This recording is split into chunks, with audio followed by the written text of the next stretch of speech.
The base is dropped on another edition of Soccer Down here. It's a Wednesday. It's a match day. It's a Wall Pass Wednesday. It's all kinds of stuff going on today. De bomba in bomba is what Teise is saying, that now they think that Lionel Messi has a half step to Manchester City. There's some other clubs who don't really like the sound of that. There are some Major League Soccer ties potentially with a move of Lionel Messi to Manchester City, according to ESPN FC. We'll get into that.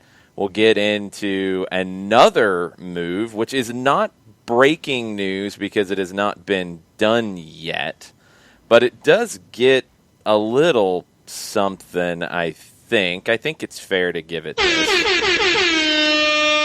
Fabrizio Romano says Juventus are close to signing Weston McKennie from Schalke. €3 million loan plus an €18 million option to buy. Fabrizio says agreement to be completed, and here we go soon. Schalke needs cash, like straight up cash. They tried to sell him very quickly to Hertha Berlin. Didn't happen. Now McKennie to Juve out of nowhere, and it's a loan with an option to buy. Question, as I have in lots of these situations, is he going to play or is he going to wear a shirt and sit on the bench? If he's going to sit on the bench and not play, this is not a good move for him, and he should go elsewhere. Yep. He reportedly wanted to go to England. He wanted to go to the Premier League. That was what blocked the Hertha Berlin move. I don't know if Juve was under consideration for him. Would love to see it. Would love to see him playing for a manager that I think he could learn from individually, one-on-one, with Andrea Pirlo. You talk about central midfielder, you'd like to learn a few things from Mr. Pirlo. Very interesting idea, but the question, would he play? Bernd also says it doesn't make any sense because $3 million doesn't help Schalke. And that's another element that I kind of saw was like, well, wait a minute. What's going on here? Because they need cash. It helps a little something, but I don't know Schalke's full transfer situation. I don't know what other moves they're looking to do. I know when the McKennie to Hertha move kind of fell through, they were looking at other guys they could move quickly to bring in cash while they negotiated with English clubs. Maybe there's other moves that have moved on quicker. Maybe the other offers for McKennie that he would accept didn't get to this level of overall money, and they're able to bring in some other short-term money. I don't know. This one came out of nowhere. This is not what I expected to be reading this morning. We'll see. We will see. Chris Ashley's begging for Weston McKennie to Leeds. He would be a good fit there. I have not heard Leeds' name in the conversation. They did get the Rodrigo move done for a pretty good-sized check.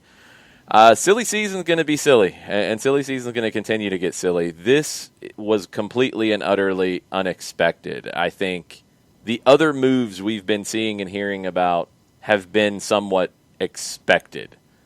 Gonzalo Higuain being available on a free, it sounds like, is going to happen. Expected. Lionel Messi potentially leaving Barcelona. Surprising, but somewhat expected. Luis Suarez leaving Barcelona, being told to leave. Expected. Other names coming up. Expected. McKennie to Juventus? What? Adam from 816, I didn't want to start with Sporting Kansas City losing 5-2 to Houston Dynamo. That's why we started with Weston McKennie. We're trying to mix things up and trying to leave you alone a little bit because, man, what happened? Woo. That was surprising. That was a weird game all the way around. Lionel Messi. Let's get into it. We talked about it yesterday. The word was coming that it looked like he was going to make an announcement and that he was going to opt out. And can he opt out? There's so many layers to this. I mean, I'm not going to argue the court case part of it. Sorry, Adam. It was too easy. I had to take it.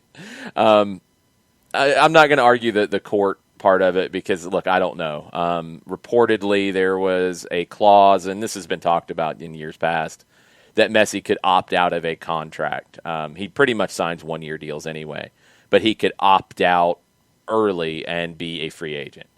That was reportedly had to be done by the end of June, at the end of the season.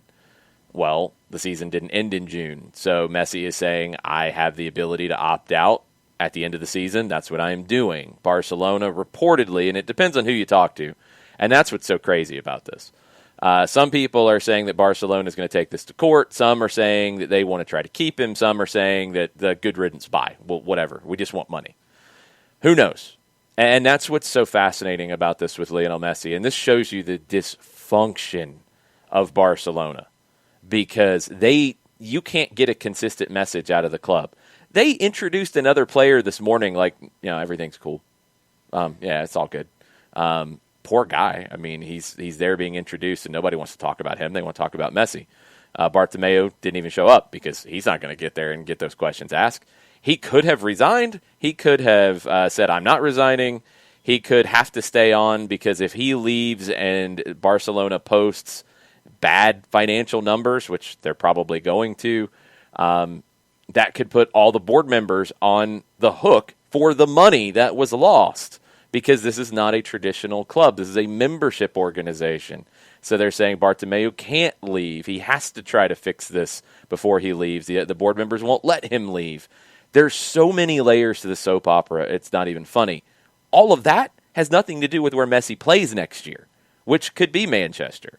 And it could be Manchester City. It could be Manchester United, which had been talked about before Messi sent his burofax, which is another new word we've learned. We know what a burofax is now.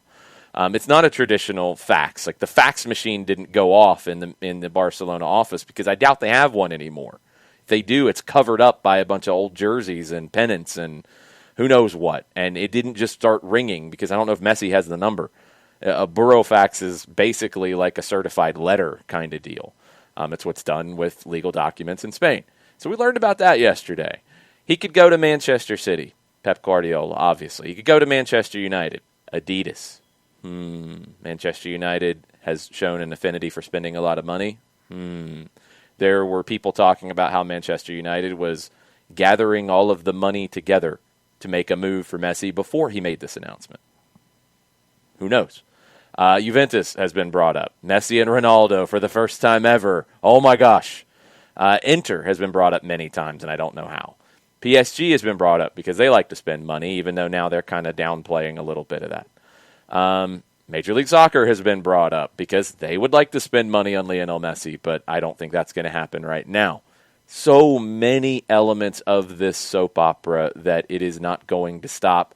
Teise has people outside of the Newell's Old Boys offices right now, because if you remember, that's where Lionel Messi started his career as a kid at Newell's. I don't think he's ready to go to Newell's right now, but who knows?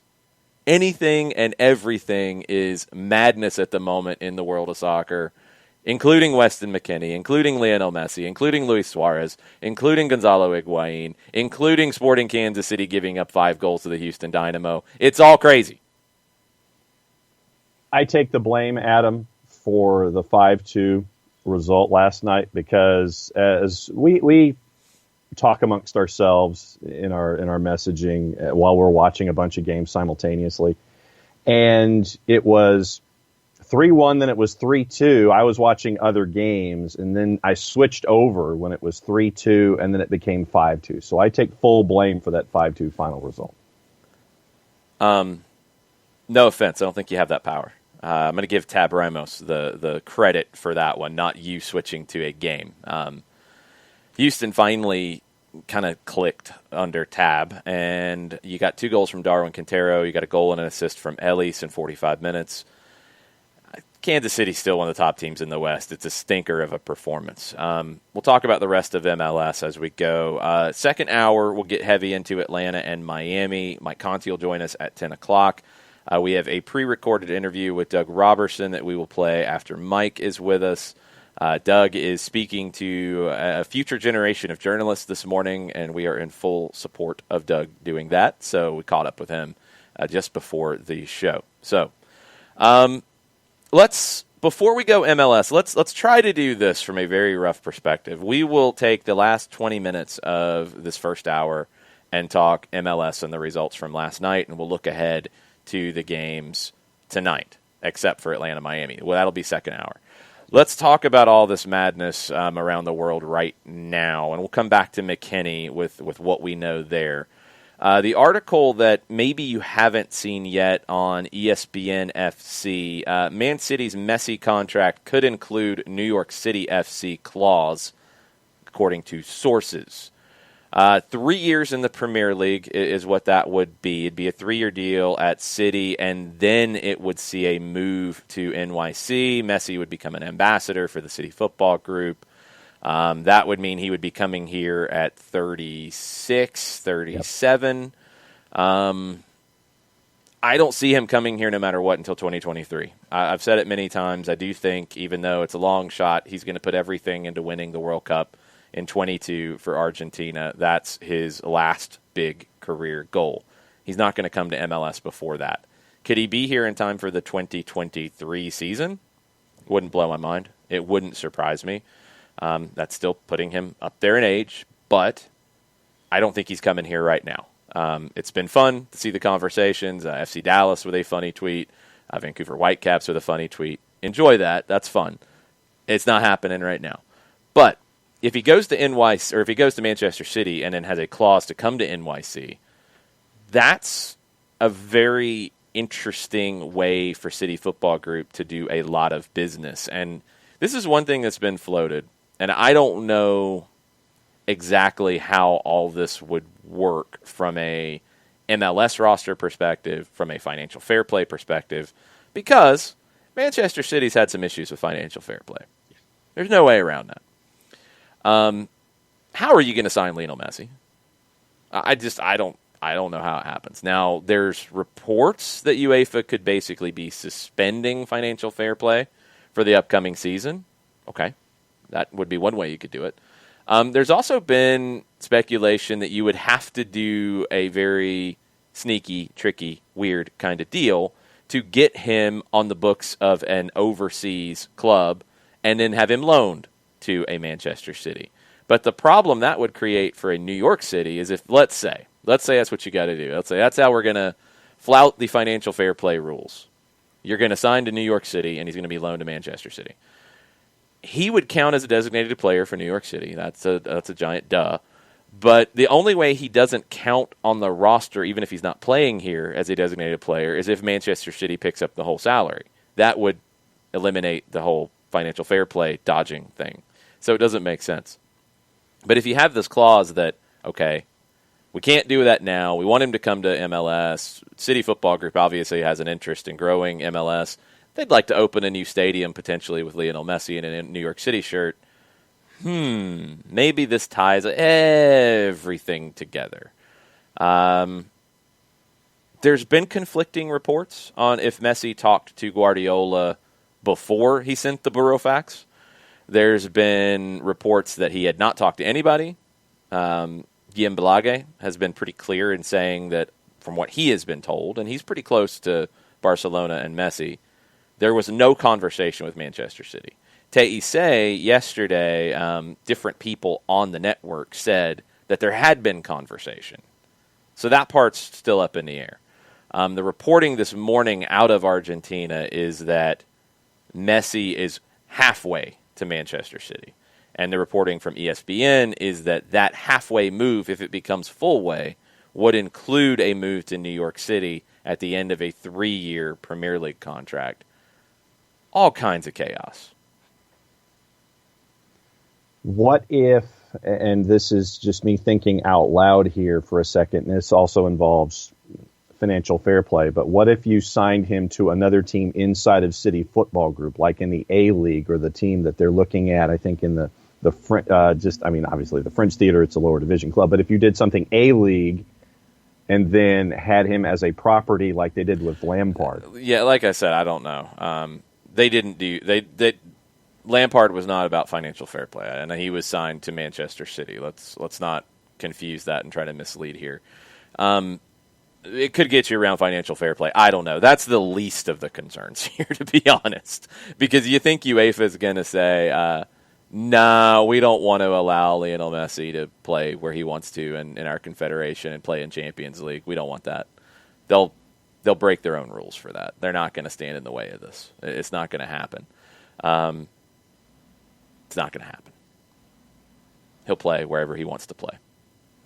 Then at the same time, do you think Guardiola would join him in the move to MLS at that point as a part of this whole dynamic? Well, the thing is, everybody's got this idea that Lionel Messi and Pep Guardiola are like father-son, and they're really not. I mean, everything that I've read, and this is from Pep's books, and it's from a Messi biography as well. I mean, they had a good relationship because Pep realized day one that he had the best player in the world, and he was going to create a system that catered to the best player in the world. No questions asked. If that means Samuel Eto'o has to go, bye. If that means Zlatan Ibrahimovic, you bring him in because you think it could work, it doesn't work, bye. Does that mean you're going to go get David Villa instead of Zlatan because he's a better fit to play with Messi? Yes. You're going to do everything to get the best out of Messi. And Guardiola still talks about that. He says, look, I work really hard. I put in a lot of time on my tactics. I prepare. I study the opposition. We work very hard in training. Lionel Messi can fix any mistakes we make because he's that good. He can still do that. Limited as he may be at 33, he can still do that. So Pep would love to have him. But I don't think Messi would only play for Pep. Like, I don't get that sense at all. And I don't get the sense that it would be tied to a move to New York City. Like, that's making them a package deal. I don't see them as a package deal. Could Pep be in New York City at some point? Absolutely. He loves New York. He spent a year there after leaving Barcelona before going to Bayern Munich. He loves the city of New York. He loves basketball. He went to Knicks games all the time. Poor guy. He loves New York. So I could absolutely see him working in New York at some point in his career. I don't know if that's in 3 years. One of the reports is that if Messi's going to go to Manchester City, he would want to know that Pep is going to be there the whole time. If it's 3 years, Pep, I think, is there for 2 more right now. They'd need to clean that up. And I would assume that Pep would do that to work with Messi again. So, I think they have a good relationship, don't get me wrong, but I don't think they're like tied at the hip by any stretch. A couple of folks have chimed in on Twitter this morning about this. Four-Card Ahmed is in this morning. He says, is Messi really going to leave Barca on a free transfer? Free in all caps. I wish, just so it's the biggest slap to Bartomeu and Barca can get back to its roots. Well, I mean, this is the thing about it. Like, it's complicated because of that clause. Messi has a pretty special place in terms of Barcelona's structure, as he should. He's the best player they've ever had, and they've had some amazing talent, but he is the best, and he has given them things that they could have never dreamed of. So they've given him things, and that's a lot of leeway, a lot of power within the club, and the ability to consistently renegotiate his contract.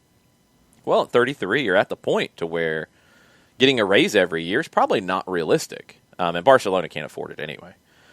But in that contract, there was always an out clause because that was what gave Lionel Messi some control. That was what gave him the ability to say, hey, I want this player or I don't need this player or whatever. Now, we've seen in recent years that those demands, and I'll put them in air quotes, haven't exactly been followed. Messi reportedly really wanted Neymar back. Didn't happen.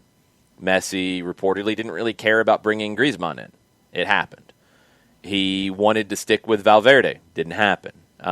There's been elements of things that Messi has at least given indications he wanted or didn't want, and the opposite has happened. So it feels like that influence is waning.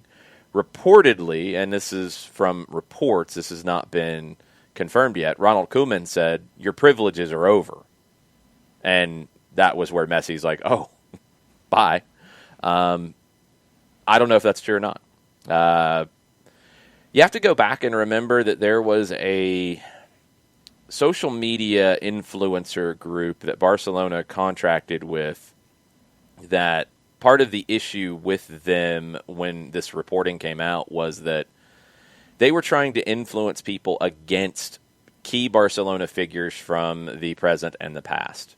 Pep Guardiola was one. There's been a lot of attacks on Pep and his time at Barcelona and his legacy and all those kinds of things. And some of the leaks that we're hearing are kind of pointing towards that kind of mentality of Okay, we want to move on, but we don't want to do it in a clean way, which would be to say, hey, Messi, you don't want to be here anymore. You're not comfortable. You don't want to be part of a rebuild. We got to rebuild. You can go wherever you want, and we're not going to stand in your way. That would be the smart PR move to do. What it looks like Barcelona wants to do is instead, they don't want to say that because they feel like they would lose their fan base if they said, we're going to let Messi walk because it's the right thing to do. They want Messi to look like the bad guy in this, and they want to look like the good guys. Well, that's already been blown to smithereens. That's not happening. I think people are still protesting outside of the offices. It's madness. That's what they should have done. That's not what they're going to do. They've already blown that one. So some of these leaks could be targeted to try to make Messi look like a bad guy. Ronald Koeman doesn't look like a good guy with that leak. Looks like his power has already been cut off at the knees from day one. Bartomeu is just a clown at this point because anybody who is going to put Lionel Messi in the position to where he would want to leave the club is going to look bad. But you have these financial considerations. Reportedly, it's a 700 million euro release clause, but Messi's saying, no, there's no release clause because I am opting out and I have that in my contract. I can opt out after the season. Barcelona saying after the season was in June because that's what it was contractually. Messi saying this is not that because the season was extended. And reportedly, and this is again from anonymous sources, FIFA would back Messi in that because the season did just end. Everything was pushed back. Now, if you take this to the courts, who knows how it goes and how long that takes. I don't think Barca is going to be able to stop Lionel Messi at this point, and I think they'd be foolish to try to. The die has been cast, as they say. I think Messi's gone, and Barca would like to get something for him. I don't think they're going to be able to. So I think he will leave on a free, but it's not just the simple way of all this going down. It is complicated, and there could be some hang-ups in it.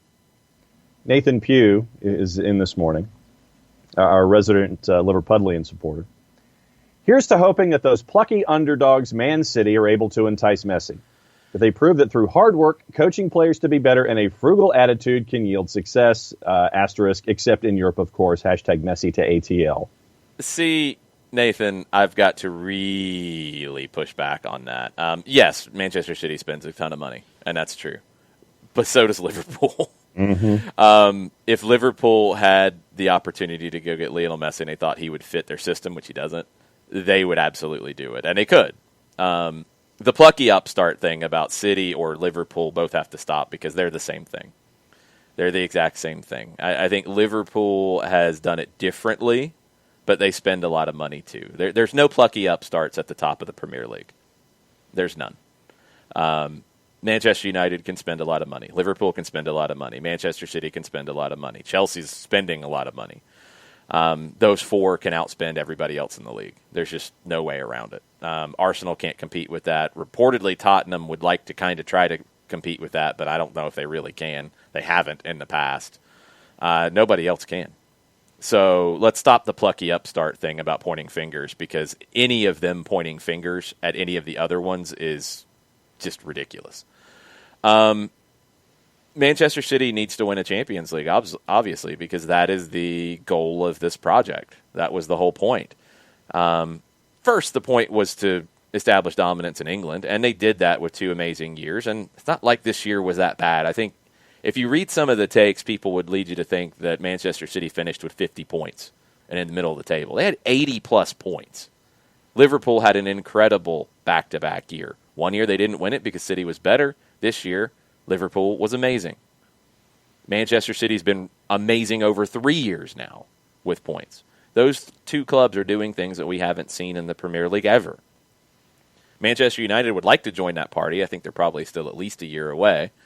And Chelsea would like to join that party, and they are trying to beat down the door right now. And we'll see. But nobody's a plucky upstart. That's ridiculousness. And Nathan follows up and says, I would take Messi in a heartbeat. Yeah, exactly. And they could afford it if they wanted to. He wouldn't fit the way that Klopp wants to play. Pep will make it fit because Pep has an understanding with him, and he does have a relationship with him. It's not quite as close as people, I think, position it, but Pep will do whatever it takes to make it work. Klopp would have to, I think, sacrifice a little bit of his idea of the way the team plays, more so than he would feel comfortable doing, I think. Jason Nix is in this morning. He says, okay, I didn't care too much about Messi going to Man City yesterday, but today I read something about a possible clause which moves him to NYCFC after 3 years, and that is, in all caps, unacceptable. Unacceptable.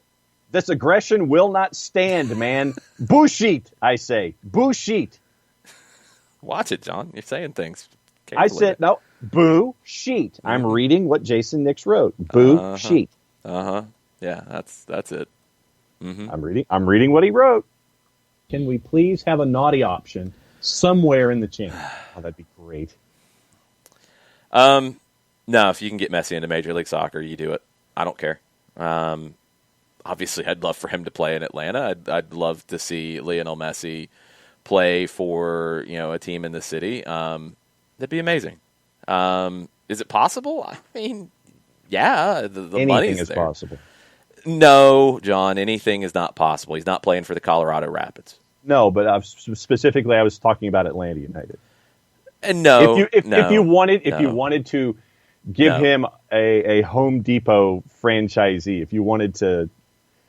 That doesn't make anything possible. Lionel Messi is going to be able to pick his spot, and he's probably going to go to one of New York, Miami, or Los Angeles.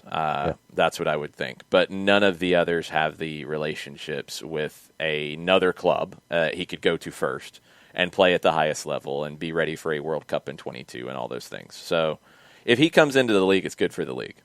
And I'm not with the idea, and I've seen it in the chat, and I know some of it is half joking. I'm not with this idea that Lionel Messi would come into MLS and score a hat trick every game. He would have challenges in this league too. We've seen him have challenges anywhere, and he's going to have challenges here too. They're different kinds of challenges. I think as he gets older, his ability to take over a game is going to diminish. He'd be a great player here, and he'd score a lot of goals. But he would not necessarily break the league, especially if he's coming in 3 years, after 3 years of playing in the Premier League, where he's going to get kicked around a lot.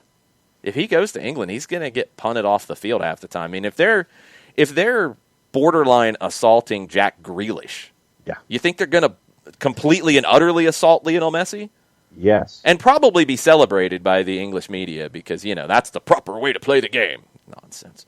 He's going to get kicked all over the field, and he's going to hate it. I think he should go to Italy. I think Lionel Messi would have the best time in Italy. I think he would get to play the best soccer in Italy. He would be defended very harshly, be defended very closely, but I don't think you would get some of the things that we have seen in England year after year after year when players come in. There would be the Messi backlash, and it would be stupid. I think his best fit and the pace of play would suit him as he gets older in Italy. I don't know if that's Inter, I don't know if that's Juve or what, but the money's not the same. And he's got all the money he wants, but you still like to make more money. Yes. Manchester City can give him things that nobody else can. And I think that's probably the most likely thing. I do think Manchester United could be a wild card. I think Juve could be a wild card because of the Adidas relationship. And that could maybe swing things in a different direction. Mataflo saying Messi to Espanyol. That would be the ultimate kick to the face of Barcelona. That'd be funny. Not happening, but funny. I was going to ask you, since you mentioned Serie A, Inter or Juve, but you answered that. And Domer, along these same lines, he wants me to make it happen where Messi goes to AFC Wimbledon. And he's posted a photo of Messi holding a plow lane scarf. And Domer, I'm all for it. No. It ain't happening. But that's good artwork today, Domer. No. We're talking real life, and I think Messi could end up realistically, in the next season, at Manchester City, at Manchester United, at PSG, at Chelsea. Where are they going to find the money? They've already spent it all. I'm sure that Roman Abramovich will be more than happy to make something happen. But John, let's not be stupid here. Why would Messi go there? There's no, you've already got issues with the attacking pieces. Like, why would he go there? It doesn't fit. It doesn't make sense. No, that's not realistic. I'm not saying realistic in that they could spend the money. I'm saying realistic in that he would agree to go there too. He's not a money-hungry guy here. He wants to play at the highest level. He wants to be paid for playing at the highest level, of course. But he's going to go where he can win. That would be City. United would be the wild card. I don't think it's possible. But just those little things that have been said before this started, I just wonder if there is something going on behind the scenes on that. But City's the most likely. Inter has been brought up so much that it's like I keep trying to talk myself into it, but I just don't know how that works. Who knows? They're on the list, but I think they're low on it. Yeah. PSG would do it, but I don't think Messi would go because I don't think he would have any enjoyment playing in the French league. Juventus would be another one, but it seems like they're moving in a completely different direction, and that's about it. Like, I don't see him going to Germany. I don't see a German club being that interested. So, I don't. So it's like 4. I don't know. Ricky says Jason's trying to entertain the jokes, but it's his favorite player, so he's reserved and waiting for someone to say something to set him off. No, Messi's not my favorite player. I love the Argentine national team, and I'm a big fan of Lionel Messi, and I think he is the best player in the world. Even still, although Robert Lewandowski might be kicking him out of that, and there's other midfielders and things, Messi is the greatest of all time, in my opinion. But no, I'm just trying to think of what's realistic and where he could really end up. And it's hard to argue with City making the most sense. I don't think it's a slam dunk, and I don't think he goes back to Barcelona. Yeah, that was going to be my next question, because that's another theory that's being floated out there, that if Bartomeu goes, then Messi would come back. I don't think that's it. I don't know. You know, is this the ultimate power play? I mean, you can create the narrative for that. I don't see it. I don't see it. I think he's gone. I don't think you would go to this step. I don't think you would send the Burofax if you were not going down this road. I think it would be more threats of sending it. So I think he's gone.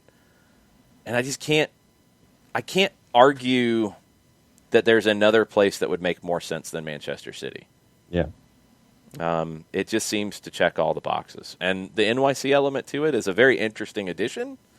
I don't know if it's a guarantee, and I don't know if in 3 years it has the same weight as it would now. It's pretty cool. What's it going to be like in 3 years? Who knows? We'll have to see. So you're looking at really 4 places, with Manchester United being the wild card. I mean, honestly, I think Manchester United's more likely than Inter. And PSG's kind of ruling themselves out of it. So, I mean, I think it's City, and who else is going to try to get into this conversation? I don't know. It has to be City in the driver's seat right now. I don't know if anybody else can knock them out of it. Tafka says, I'd love to have Messi, but honestly, and that's in all caps, for league health and the kick in the butt, NYCFC needs to operate as they should, parenthesis, fan base, stadium, etc. Going to NYCFC would be best for the league. Yeah, I mean, it'd be great for the league. Going anywhere in the league would be great for the league. There's been arguments, and I disagree with them. I think Alexi Lawless was making this argument. And look, he would know because he was heavily involved in bringing Beckham to MLS. So he was involved in those dealings and that conversation. He says that there's no way it could be, comparable because Messi doesn't speak English. He's not the media personality that Beckham was. It'd be different, but what we've seen here in Atlanta makes me question that it wouldn't be an amazing move because Joseph Martinez is a superstar in this town, and he didn't speak English when he arrived, not comfortably anyway. Miguel Almiron, never gave an English interview, and he's beloved in Atlanta. I think the U.S. and especially the soccer market has moved on past that. And I'm not talking about the TV ratings between Spanish language and English language. I think you're fans of soccer in this country all know who Lionel Messi is. All know he is the best ever or one of the best ever. They've all watched him play and watched him grow up. They don't care if he speaks English. He would be transcendent. And would he go on Good Morning America like Beckham did and give the league a boost that way? No. But he would give the league a boost in terms of the credibility on the field, even at 36, if he comes here at that age, even in a diminished capacity, because he would be in 3 more years. He would still give the league a giant boost. You'd have to use it the right way because you don't want it then to reignite the retirement league conversation. But the thing is, no league in the world would say no to Lionel Messi right now at 33. No league in the world is going to say no to him at 36 either. So the retirement league thing would be haters. If it happens, it'd be amazing for MLS. And I think it would be different than Beckham, but I think it would have amazing power for the league's growth. And Matt Wagner has given us a photo of Lionel Messi in 5 stripes this morning. He's put it on the timeline. Yes, it's called Photoshop, John. Have you heard of that? Yes. I've heard of it. I'm not very good at it, but I have. Oh, you've tried to use it. If you want to call it. What were you trying to Photoshop, John? Oh, it was so long ago I gave up. You don't even know what you were trying to Photoshop. It was so long ago. It was probably putting somebody's head on somebody else's body, and it wasn't even worth it. All right. Percy was the one who created the photo, actually. Matt Wagner has to clarify and give proper credit. All right, let's look at MLS from last night. If anything else happens with De Bomba and Bomba and another Bomba and an extra Bomba on Lionel Messi while we're on, we will talk about it. But we've got Major League Soccer to talk about from last night. We've got MLS to talk about tonight. And then we've got Atlanta and Miami to talk about. Mike Conti joins us in about 20 minutes to do that. Last night's action, a little bit of a rain delay. Didn't really hurt New England. They scored on either side of it in the first half. 2 goals off of corners. DC pulled one back off of a penalty. I think the play of the night was Matt Turner's save in stoppage time on Ola Kamara. But New England goes to Audi Field and wins. DC is not good these days. No, and Bill Hamid got beat to the short side. That was one of the things that stuck out to me in the first goal that was scored by New England. Bill Hamid gets beat to the short side. How does that happen? And I mean, there was very little space between Bill Hamid and the post that he was next to, and he still got beaten by it. But, yeah, DC to me has a boatload of issues in putting the ball in the back of the net right now. They have issues all over the field right now. DC is at the rate that they're currently at. They are not making the playoffs in the Eastern Conference with 10 teams making it. They are not. New England has work to do. I don't think the pieces have gelled with them, but they're better than DC, and they showed it last night. A team that surprised me last night, Chicago, 3-0 win over Cincinnati, 2 goals in the first 10 minutes. Dominant from the Fire. Ignacio Aliseda from Defensa y Justicia. He got a goal. He got an assist. Cincinnati, 1 shot on target for the evening. Not surprised about that part, but are you surprised by Chicago finding 3 goals and 2 of them quick? Yes, and the other issue that I had from last night was on Fabian Herber's goal. First off, did he look offside to you?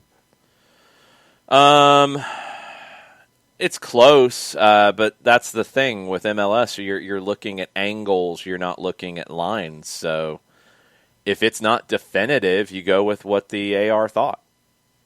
Second question, it's more of a statement. It took almost 2 minutes for video assistant review to come up with a decision where the goal stood. Yeah, I mean, we've talked about it with referees in general. Referees are out of practice because they haven't been doing games either. VAR is something that needs to be quick, and when it's not, it's always going to be questioned, and people will be shaking their fists angrily. It has to be fast. We can't have these long VAR delays. It's got to be better. They got to get the information better. And, just saying, like, it took a long time. Why? Was it they didn't get the replay in time? Was it they couldn't find the right angle? Was it a difficult decision that required a lot of debate? there's a next level to it, but they need to be quicker in general. And generally in the league they have been. This one was not. No. Daniel Price has a list of things that we'll get into after all of the games because he hit all the games with a lot of the teams last night. Okay. I did see, and there was a question of the video of a Cincinnati player, Jason Nix had it, of the Cincinnati player tackling the ball off another Cincinnati player. Yeah. That kind of summed it up for Cincinnati last night. Agreed. Not yes. Good. Philadelphia 1-0 winners over the New York Red Bulls. Great goal from Kasper Shabilko. Great cross from Raymond Gaddis. Red Bulls threw some things at the wall late. They had a couple of chances. They never really looked all that comfortable. Philadelphia, it was a mature performance from a good team. I thought Philadelphia looked like the team that I've seen them play like at times. They need to be that consistently, but they were very good. Yeah, Rich Ransom is in this morning, and he says the Philadelphia Union's second half was very nervy, in all caps, to watch. Felt like they never left off the gas, but 3 points and Melbourne City into this Sunday's A-League Grand Final. Yeah, I was bouncing around, so I wasn't studying the second half. It did get a little nervy at times. I saw that. The Red Bulls did get some things going, but I don't know how really nervy it got. There's nervy and they're scared, and I don't think it got to scared. I think Philadelphia felt like they were in control for the most part. Yep. Adam from 816 with a really good point before we get into his game. The Fire being relevant in Chicago could double MLS TV ratings in a day. It'd be massive. Being back at Soldier Field is massive for them, and if they can actually be a good team and go spend on the right superstar, yeah, Chicago could change the way the league is looked at nationwide. It'd be interesting to see. Montreal and Vancouver, it's what you expected. It's a 2-0 win for the Impact. I thought Vancouver might be able to put something together here. Nope. 2 goals in the first half. Vancouver had a penalty early in the second half. Cavallini saved by Diop. And the Impact did their thing. Vancouver's just not very good. No, they're not. Yeah, and that's, if you're Montreal, you do what you have to do. You get out of there with 3 points. You did. It was 2-0. Sporting Kansas City and Houston. I really do feel like this game, at least for about 60 minutes, was closer than the score line. Yeah. Houston just kept finding goals, and some weird goals, but they just kept finding goals. 5-2 for the Dynamo. New record for goals scored away from home. Houston has been horrendous for the last 3-4 years on the road. Not so much in this one. 2 goals from Darwin Quintero, second half. Ellis, goal and an assist in the first half. He had a back issue that Tab Ramos pulled him out at halftime. The credit to the Dynamo comes from how strong their mentality was, because every time Kansas City found a goal to pull back, you felt like from past history, okay, this is where Houston crumbles. Okay, this is where it falls apart for the Dynamo. And it just never did. It just never did. They kept finding it, and it was Kansas City who ended up crumbling in the second half. Crazy, unexpected result from Houston. And the cool moment that was put out by Dynamo social media where usually you present game balls to players. The players presented the game ball to Tab Ramos for win number 1. Yeah, it's his first win. I mean, that's typical. Usually the manager gets that first win. Somebody scores their first goal, they get it, things like that. So Dynamo, can they build on this? We'll have to wait and see. I don't know yet. I want to see more. I think they have the talent. I think there are some questions about long-term futures with Ellis and others. So what Tab Ramos is going to have to work with is in question. If he's given the material to work with, I think he'll create a team that Houston can be proud of, and I think a team that maybe Houston can rally around, because that's another market that has been bad for a long period of time, that has been good in this league in the past. And if they have a good product on the field, I think the city of Houston will respond to it. And we will see if they do so. Because I think Tab Ramos will connect with the city better than some of their previous managers have. So I'm excited to see what the Dynamo can be. I don't know if this is the step to that yet. Need to see a little bit more from them. What were the other thoughts? I know Daniel Price had thoughts on the night in general. What were some of the other thoughts quickly? Chiefs coach Steve, what the heck happened with Houston? Tab got something to say, apparently. Quintero had something to say. Ellis had something to say. And when they step up and say it, not many teams can deal with them. Also on the board, 4 card says, which goal was better, the Nagby goal or the actual AT&T goal of the week winner, PT's Rocket? I'm biased and voted for PT. That's a toss-up. I'm biased too, but I would probably lean to the Pitti one because of it being a little bit higher degree of difficulty because of the angle and the way everything played out. But you could flip a coin. They're both amazing. And then Daniel Price's rapid fire from last night. So what did we learn last night? 1, DC has problems. 2, Yes. Vancouver is bad, really bad. Yes. 3, Cincinnati is having problems. Mm-hmm. 4, Red Bulls are lost. 5, I disagree with that. I just don't think they're that good. 5, excuse me, Houston? Yeah, I disagree on Red Bulls because I don't think they're lost. They know exactly who they are. They know exactly what they are. They're just not that good. Look at the talent. I mean, look at what they had and look at what they have. It's very different. You know, they need investment. They're not getting it. So, you know, it's a fact. I mean, Chris Armas is not a wizard. He can't make these players be Bradley Wright Phillips or Dax McCarty or Luis Robles or, you know, Sasha Kleshin or any of these guys. He can't turn players into that by snapping his fingers. So, I don't know.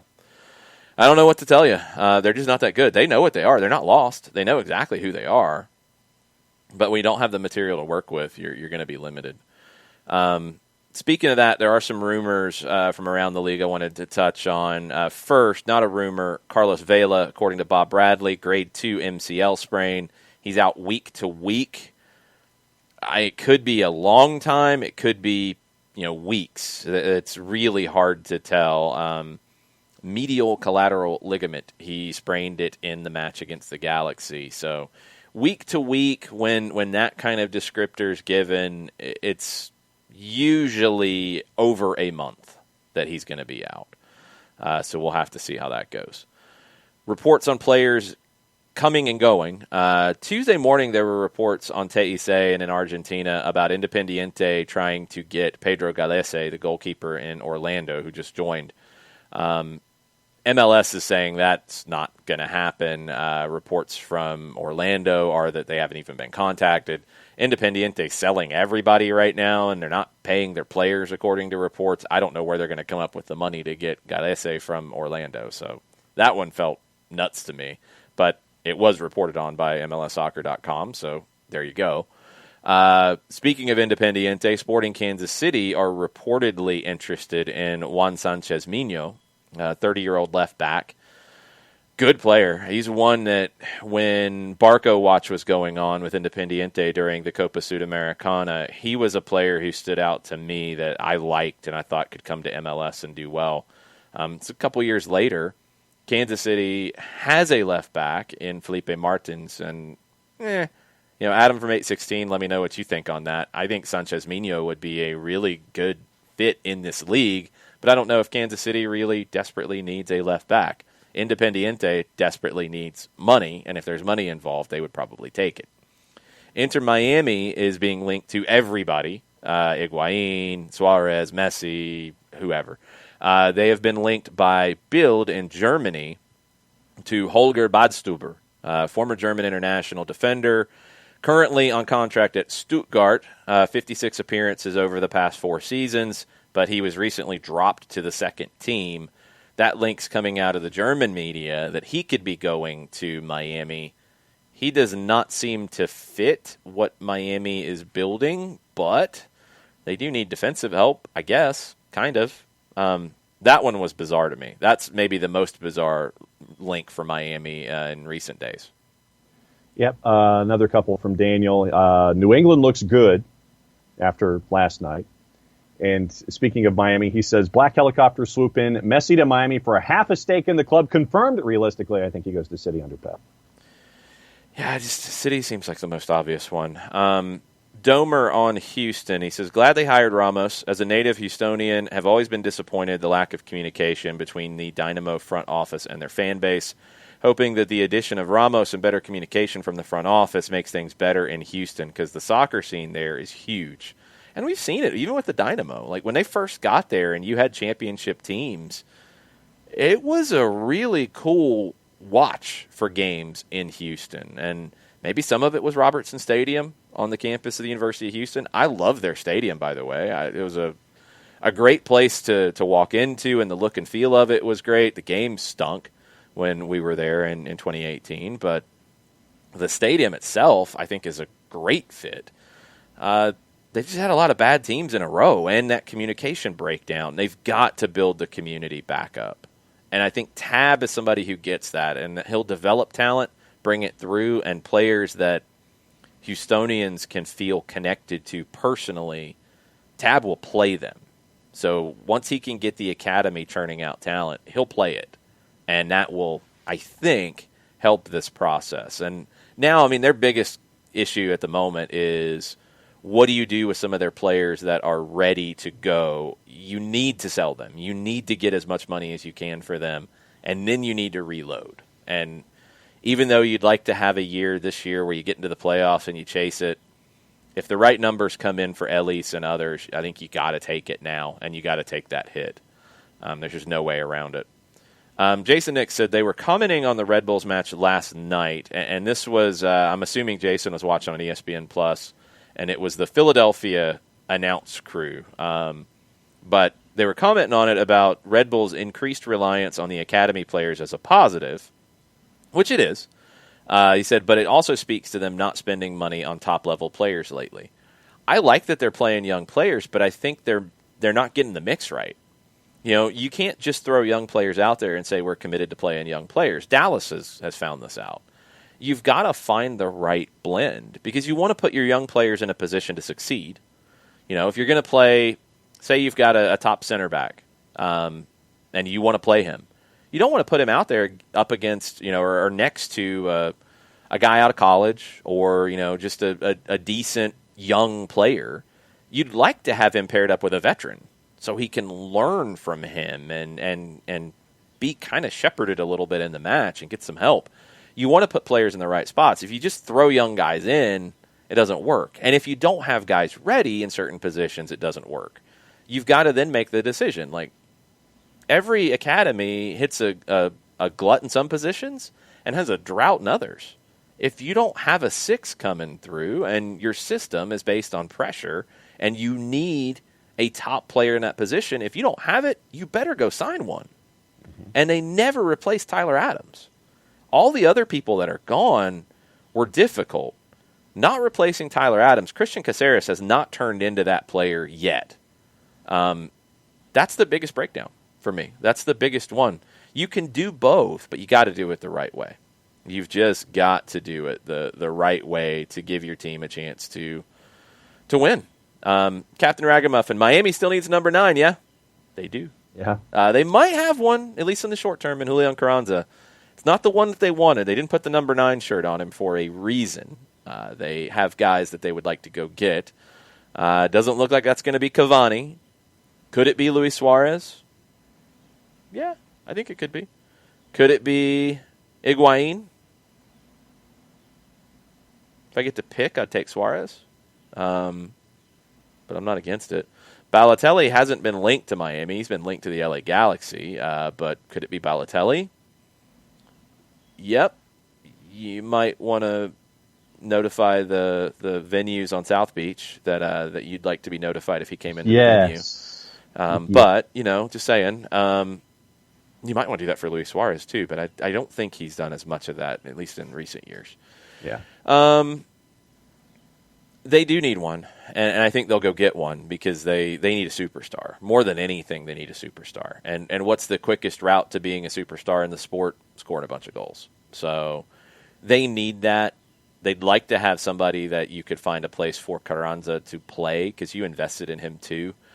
That's where this build of the Miami roster, I still have a lot of questions about it. It feels haphazard to a degree. And they could still fix it because they have a lot of money to throw at things. But, you know, you went out and you bought Carranza for reportedly around $5-6 million. You went out and did about the same on Pellegrini, winger. Carranza's a forward.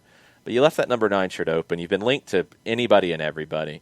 If you go get somebody, I mean, what are you going to put Carranza on the bench? I mean, you're going to loan him out so he can play somewhere because you don't want to waste $5-6 million on signing him from Bonfield. You know, Rodolfo Pizarro, you got to have somebody that fits there and makes sense with him. Now you've got Matuidi in the holding midfield. What does that mean for Trapp and Ulloa, who've been pretty good this season? How do you make all the pieces fit? And I don't know the answers to it. It's not really an easy situation for Diego Alonso dealing with this, and I think they will have somebody come in with a big presence walking through that door. Just don't know how it all works. I think I'm in the minority on this one. I'm skeptical of Miami's roster build because I feel like there's not a lot of strategy to it. I think it's been grabbing what is available and just then saying, hey, Diego, make it work. Yeah. We'll find out. All right, before we get Mike Conti on the line, John, you got to tell us about our good friend Steve Apolinsky. I can do that. Apolinsky and Associates, LLC, proud supporters of everything soccer down here in the SDH network. Wrongful death and serious injury attorneys, more than 30 years of experience, more than $40 million of judgments for their clients in the states of Georgia and Alabama. If you need to have any kind of a consultation or a conversation about a wrongful death or a serious injury matter, a couple different ways that you can do it by giving Steve a buzz. He is recognized as legal elite by Georgia Trend Magazine, top 100 firms in this here state of Georgia. The website is aa-legal.com. Hit enter or whatever your favorite button is to advance something on your device of choice. Pop-up window pops up because that's what pop-up windows do. They pop up. You can have an instant conversation 24/7, 365 and a quarter with an individual at the other end of the line at aa-legal.com. You can also shoot Steve an email to him directly, STEVE, at aa-legal.com, or you can get a free consultation by giving him a call, 404-377-9191. Apolinsky and Associates, LLC, wrongful death and serious injury attorneys, proud supporters of everything here at Soccer Down here in the SDH network. The website is aa-legal.com. You got off on your pacing, didn't you? No, I guess I was reading it too quickly, and I was waiting for that change at the end of the measure. I was exactly waiting for it, and that was why I waited. Just waited for that particular moment. That's the moment that I'm always waiting for, reading the promo. And if I read it too quickly, then I have to wait for that pregnant pause and then advance it. I'll go back to what I said. You got off on your pacing there, didn't you? I read it too quickly to match the music. That's what I mean. Pacing. Ay, Dios mío. Anyway, let's get Mike Conti on the line. Hopefully the virtual producer doesn't break everything when we do this. We will find out right about now. John will go all blurry face. He's not being what Bruce Arena did and got suspended. Good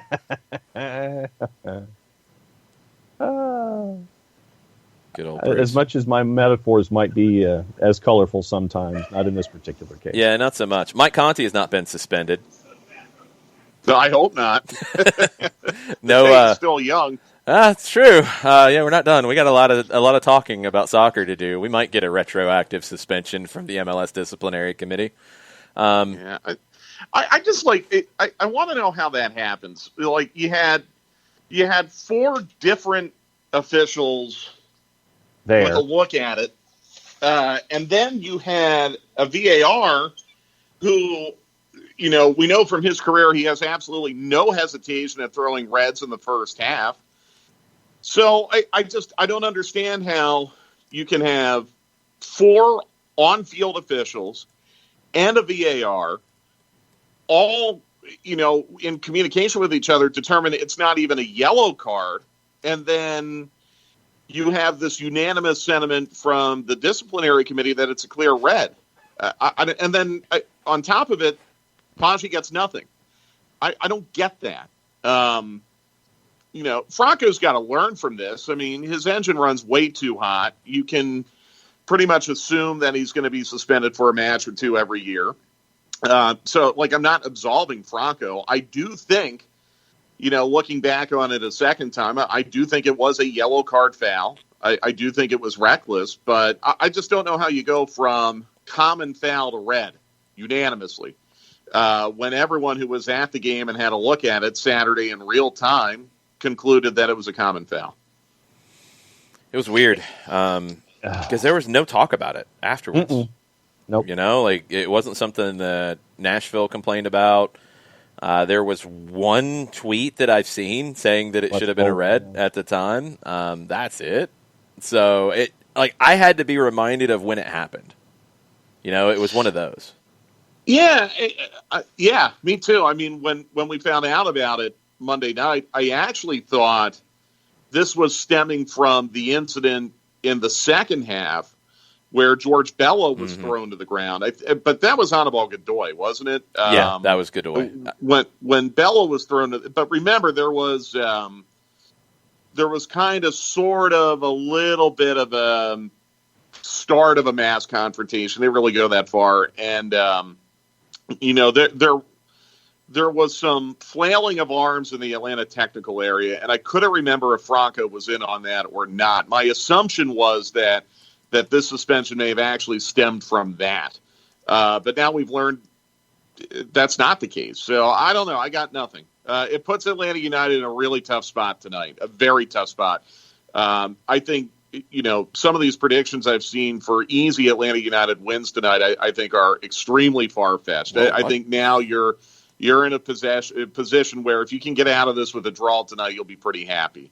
Because you're in a tough spot right now. You're probably, if you want to stay with four in the back, you're probably looking at Campbell or Wyke starting for you tonight, or Jeff Lorenowitz dropping back to center back. But Jeff has only started one match this year. I don't know. The options are, you have options if you're Glassy, but they're not by any means, shape, or form your first choice. And I just think this is going to be a really, really tough match tonight.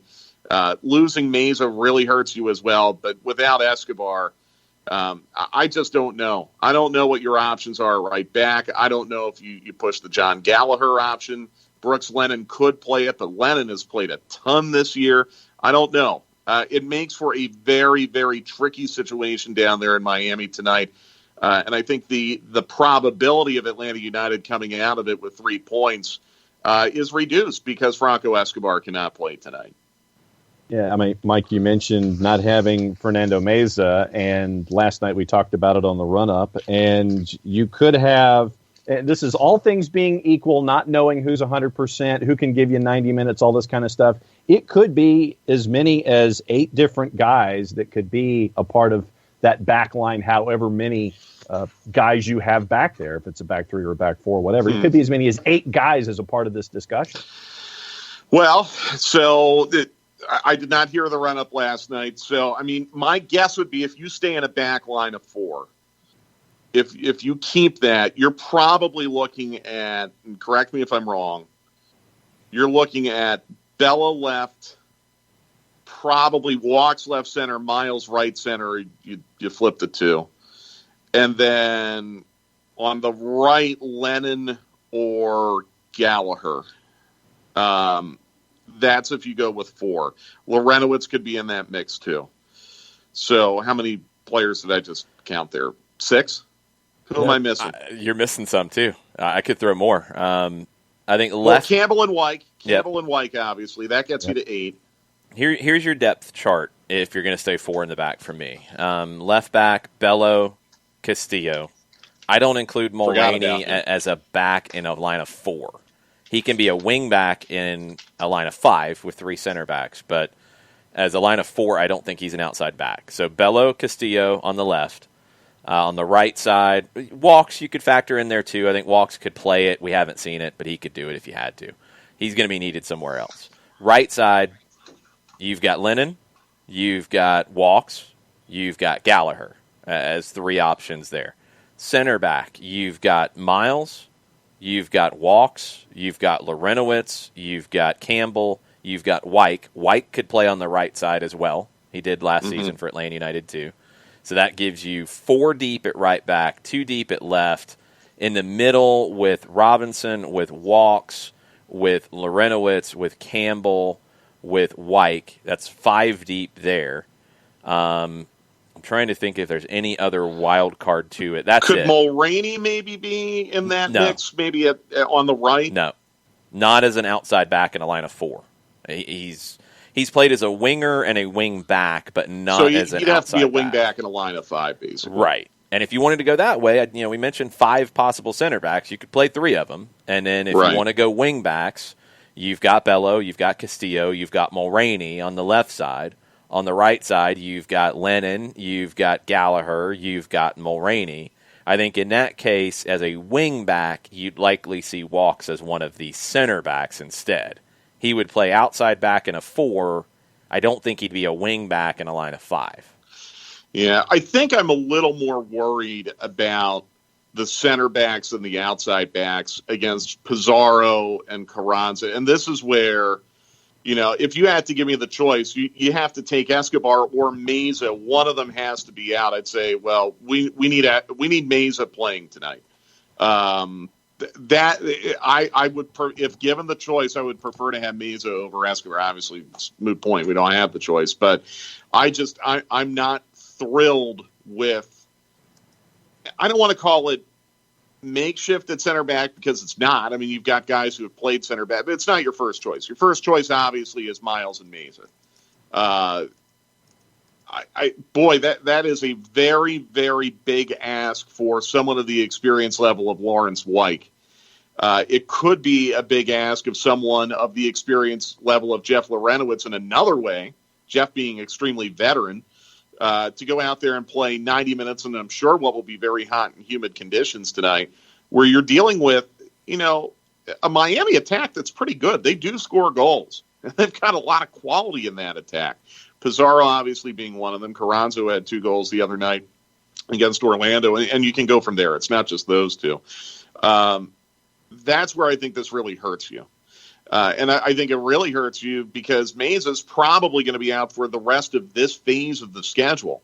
So, you lose him for 2 to 3 weeks. You hope optimistically in a normal season, okay, well, he misses maybe 2 or 3 matches. Here he's going to miss 5, at least. And, when you're playing so many matches in a short span of time where you're going to have to rotate the squad a little bit, you've just lost a little bit of your ability to rotate at center back. It doesn't eliminate your ability to do it, but it makes it more complicated. So that's a tough loss. I mean, it could have been way worse. When they were doing the ACL test on Mesa Saturday night, I think we all kind of had a lump in our throat, and it sounds like it's not nearly that bad. That's good news, but that's an enormous loss. And it's a big, big loss knowing that your next 4 matches are against teams that have been really, really proficient in their attacks, Orlando and Miami. And you're not going to have Meza for any of that. That really, really hurts you. But Mike, let me come back with a complex compound thought here. One aspect of this, Stephen Glass's experience and exposure to the likes of Campbell and Weick and Bello with Atlanta United too, gives him that level of comfort and exposure where he knows he can put these guys in certain situations and give them a place to succeed. And at the same time, having gone through all of these names and all of these different permutations that we could have, not just for this match, but for the ones down the road here in segment 3, I think that it displays the reason that you have all of these guys and you have this depth because of schedule compression and injuries. I think that it's a chance to sit there and showcase what you've got on hand, although you didn't want to.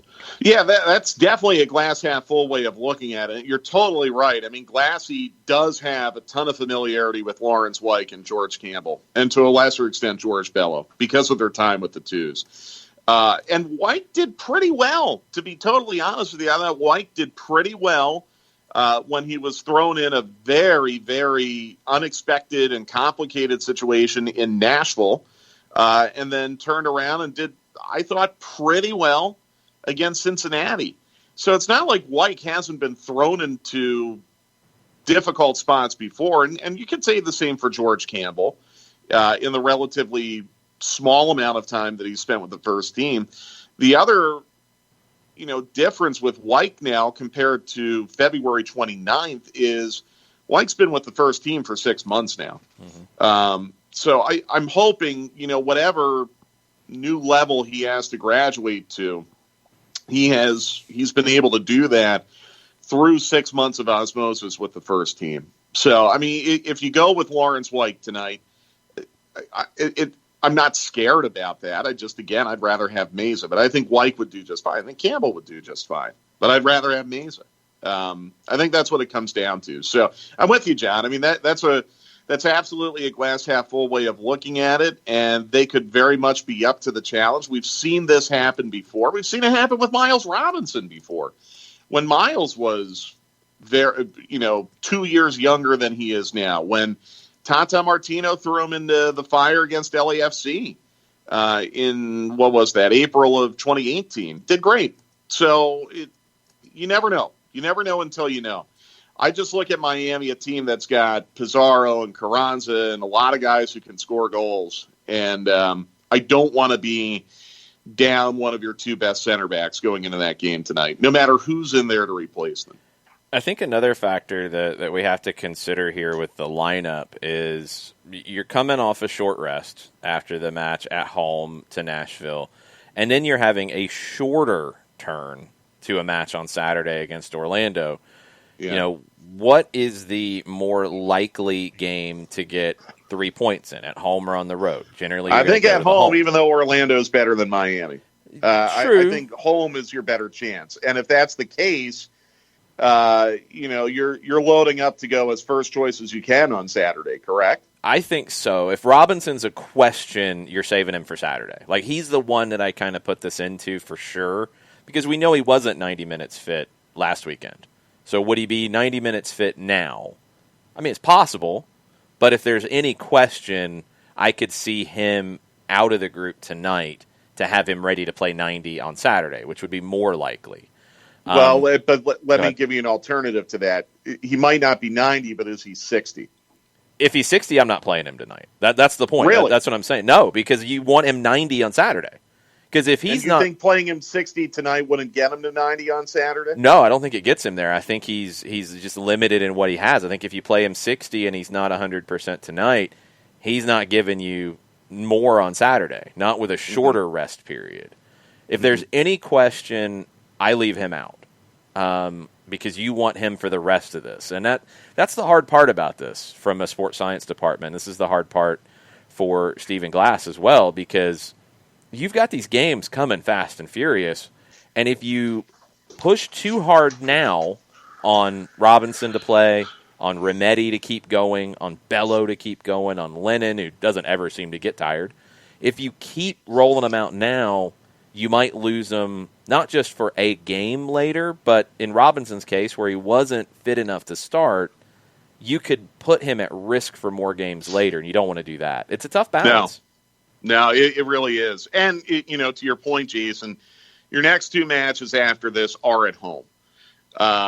So you don't have the day of game travel elements that come into this. And I think, like we talked about going into this phase of the schedule, I kind of felt like 11 points was going to be your goal, 11 out of 18, where hopefully you get 9 at home and you can get at least 2 on the road.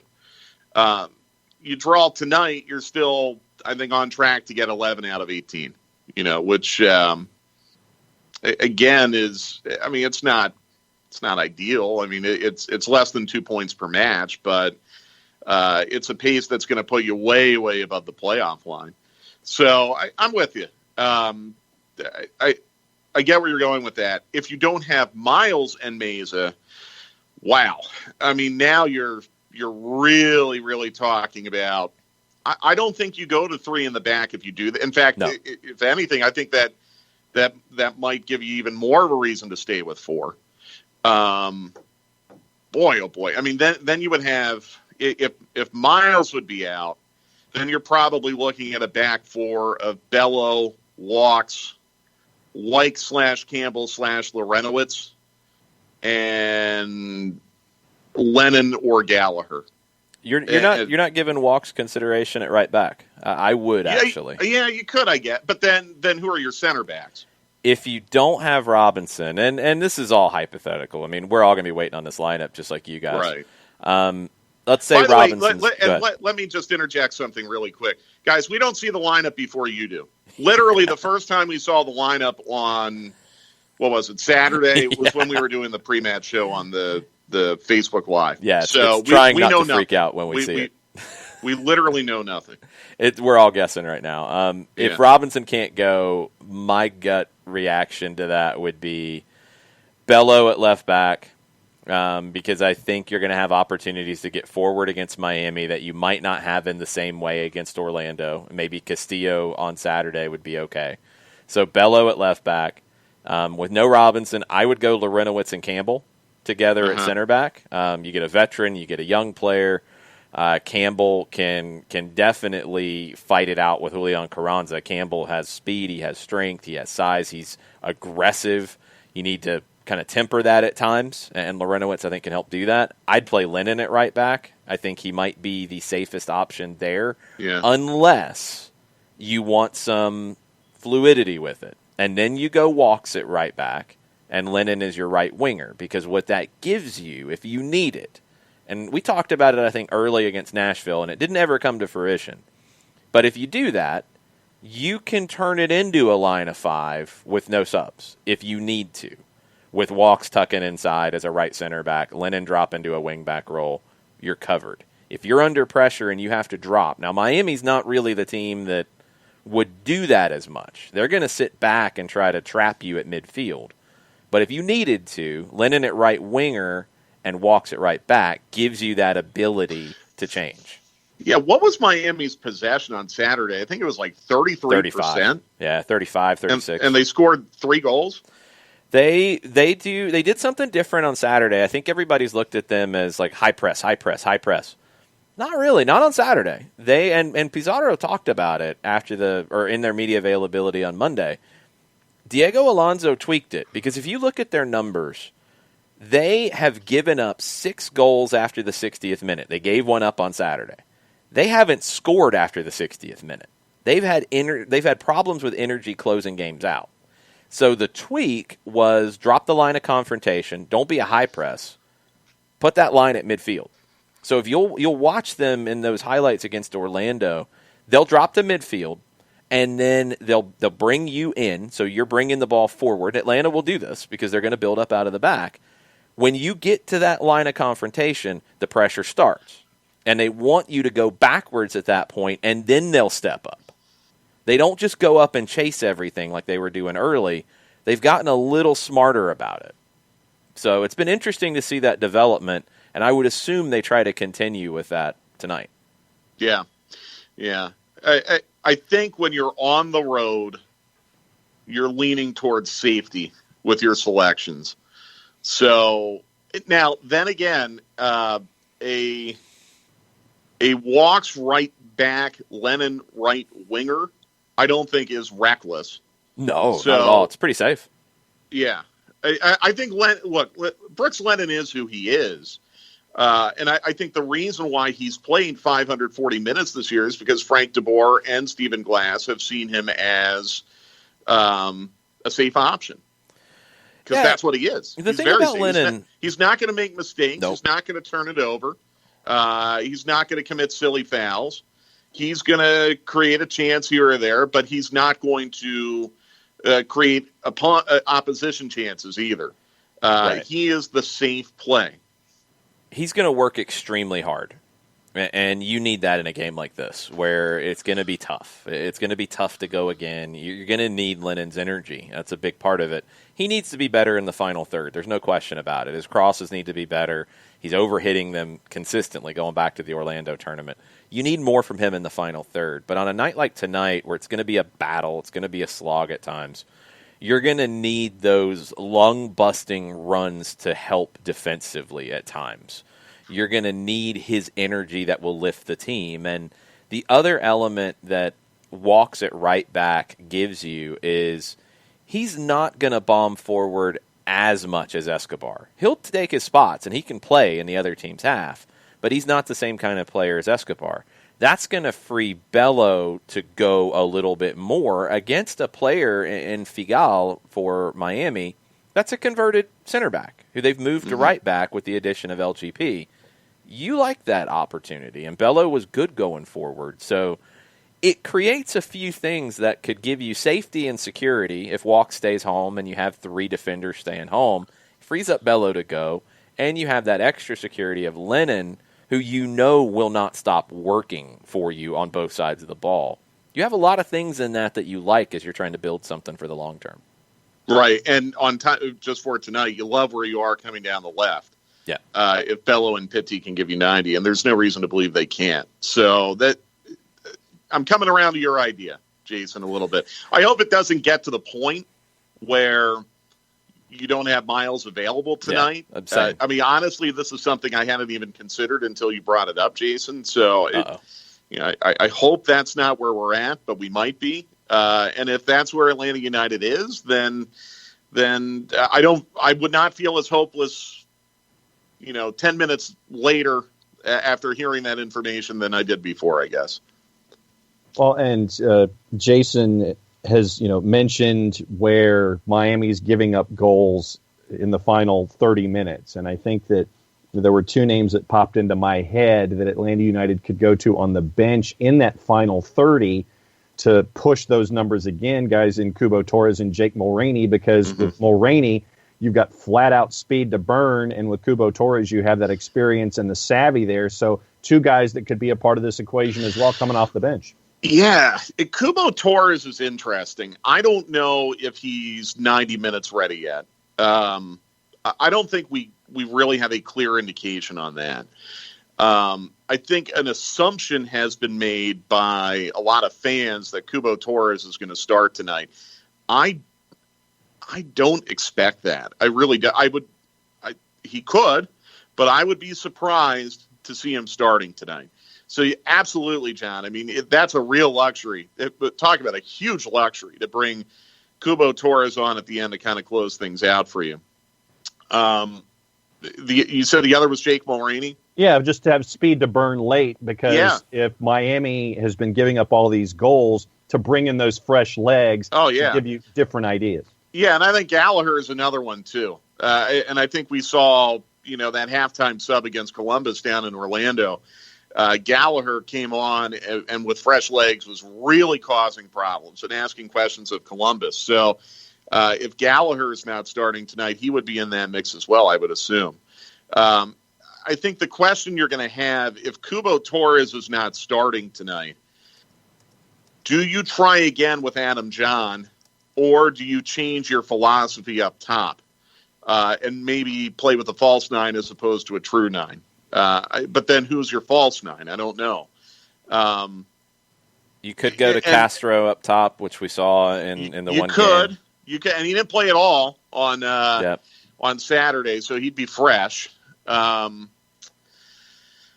That might be the play, to be honest with you. Could be. And it's nothing against Adam John. I'm just trying to look at minutes played.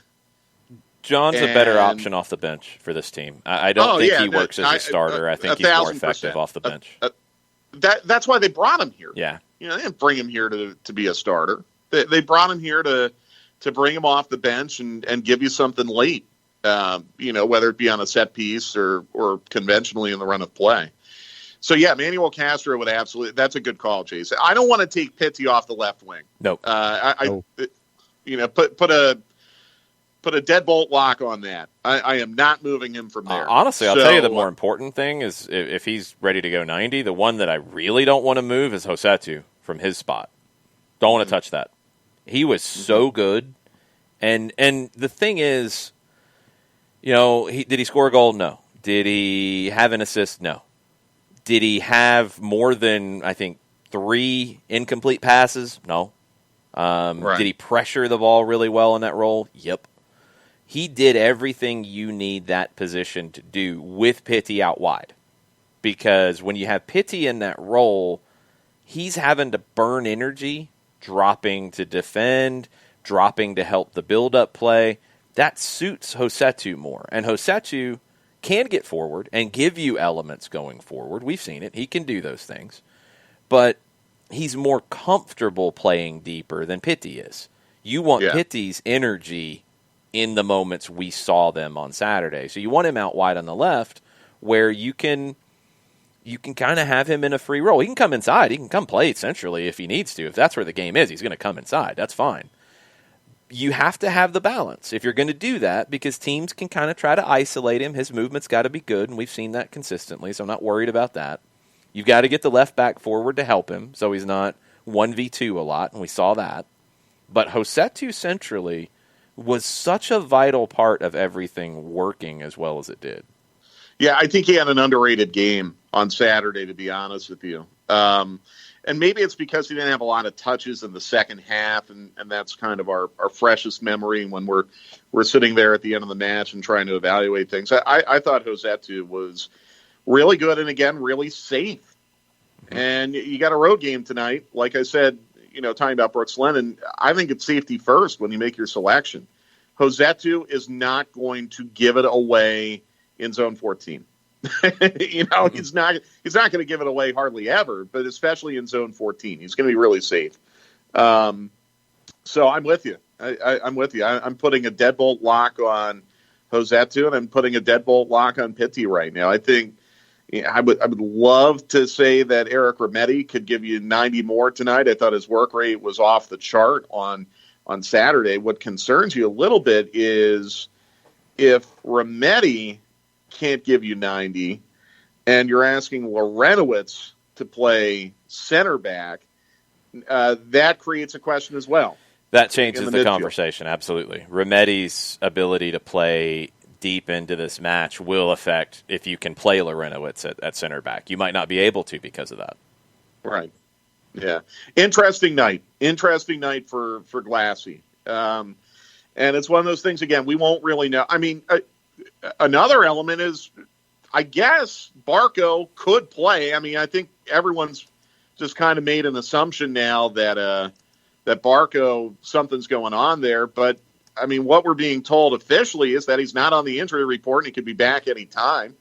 So, I mean, if Barco pulls a Willis Reed tonight and comes out of that dressing room, then the lineup questions become much more straightforward, and I think it's a lot easier. But I'm not counting on that. I'm just saying, what we know officially is that Barco is not on the injury report, so in theory he could play tonight.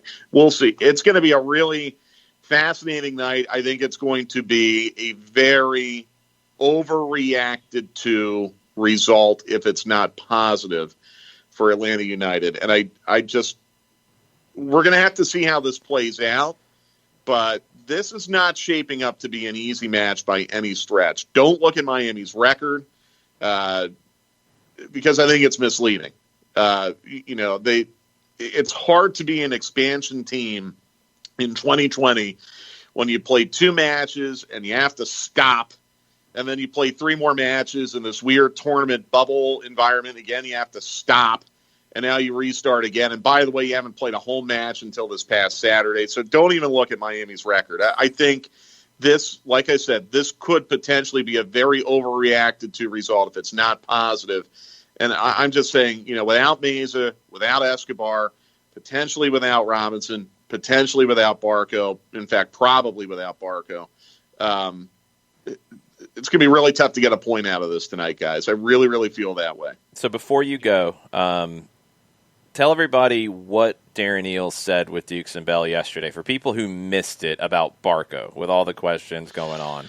Yeah, I don't remember exactly how Carl asked the question. I think he said, I wish I remember if Carl used the word transfer. Mm-hmm. But Carl said there are some rumors about Barco. Are they true? And guys, I'm sorry. I'm going to have to go back and listen. I don't remember if the word transfer was used. I think that's a very important contextual piece to it. And I don't remember if that word was in the question. But Darren basically said that. Well, I don't have my Twitter open. I think exactly he said that the rumors are just people pontificating on Twitter who haven't a clue what they're talking about. And he said that Barco suffered a knock before Friday's match and is day-to-day. And this part I do remember verbatim. He said, "We're hopeful he's back sooner rather than later." Cool. There you go. Straight from the man. Yeah. That's what he had to say. Yeah, and look, I mean, I don't really know what to say to people who are upset about this. I just don't know what to say. I mean, I think a lot of people are reading into the fact that Barco's gone quiet on social media. I don't necessarily think that means anything. I think people are reading way too much into the fact that he hasn't shown up in a photo that's been tweeted by the team in a while. Guys, the photos that they put out of training are not necessarily taken on the day they're posted. And I'll point to, in the run-up to Orlando, there were a lot of photos of Emerson Hyndman that the team was tweeting out that we found out later Hyndman was in quarantine for COVID. So I would not jump to any conclusions based on photos that the team is tweeting. What we have been told officially is that he took a knock on Friday. That's all we can really go by. And if that makes you angry, I don't know what to tell you. That's what the team is saying, and we haven't been told anything more than that. Good times. It's going to be fun these next few weeks. You got a few guys out there on the market. A guy from Argentina that's pretty good. A couple guys from Argentina that are pretty good, actually. Guy from Uruguay. Should we even give people the hope that Messi could show up in MLS? Not until 2023. In a couple of years. Yeah, it will happen eventually, but it's not happening this year. I don't think it's a guarantee it happens eventually, but yeah, I think it ain't happening before 23 in my mind because he wants to be ready to go for the World Cup in 22, and he wants to play at the highest level possible to do that. So I just don't see it. The Manchester City and then New York City idea when they would probably be in their new stadium and maybe just the idea that Messi is coming in a couple of years, maybe it helps things along with the new stadium. That makes a lot of sense when you start digging into it. So who knows? But that's like 3 years down the road. I'm with you. But I'm all for anything that makes the league better. So if Don Garber wants to give Inter Miami a $500 million exemption to go out and get Messi, I'm all for it. Messi rule. Just create a fourth designated player for everybody. If the LA Galaxy keep wanting to do it, okay, just let everybody have a fourth one. I'm sure we'll find a way to use it pretty well. Oh, God, yeah. You could probably do it right now with your existing roster. Seriously.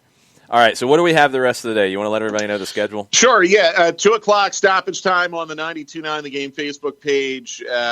Sometime around 6:30, 7 o'clock, while the AT&T countdown to kickoff on Atlanta United's Facebook page. We're on the radio at 7, and kickoff will be at 8:08 tonight. And then we'll have the full-time report afterwards on 92.9 The Game and radio.com. Whew, that's a lot of stuff. A lot of talking. It's a long day. It'll be fun. Get your nap in. Yeah, I'll try. Looking forward to it. I'll see you for stoppage time here in a bit. Sounds good. See you guys. You're good. Make sure you're following Mike Conti 929 on your social media channels. Doug Robertson is busy shaping the minds of future journalists, and we commend him for that. So we allowed him to have an excused absence. But he turned in his work early, got on the phone with him earlier this morning, and this is what Doug thinks about tonight. And we talked about Mr. Messi, and we talked about the game tonight and all of the usual things. So we're going to flip the screen a little bit to have Doug's audio up with our logo up, and we'll be back after this interview to close out the show. So here is, when I can click the right buttons and get everything ready to go, here is Doug Robertson. Welcome to Soccer Down Here, not quite live, but almost live, just a little bit delayed. Doug is a very busy man, and he can't always join us live, but he's making some time out ahead of the show this morning to talk Atlanta and Miami. Doug, how are you? I'm good. How are y'all? Doing good. What do you have going on this morning, by the way? I'm talking to some journalism students at my daughter's school in Douglasville. I'm driving over from Carrollton to, answer any questions they might have. Hopefully not scare them off entirely from the profession. Gotta get the next generation going. We've got to keep this rolling along. Question for you about this matchup tonight with Atlanta and Miami. The news from this week about Franco Escobar being suspended for the match. Were you surprised when that news came out? Yes, I was. When I was watching the game, I was writing something or tweeting something at the time, so I didn't see Escobar kick out at Baji. All I saw was the two of them kind of going nose to nose.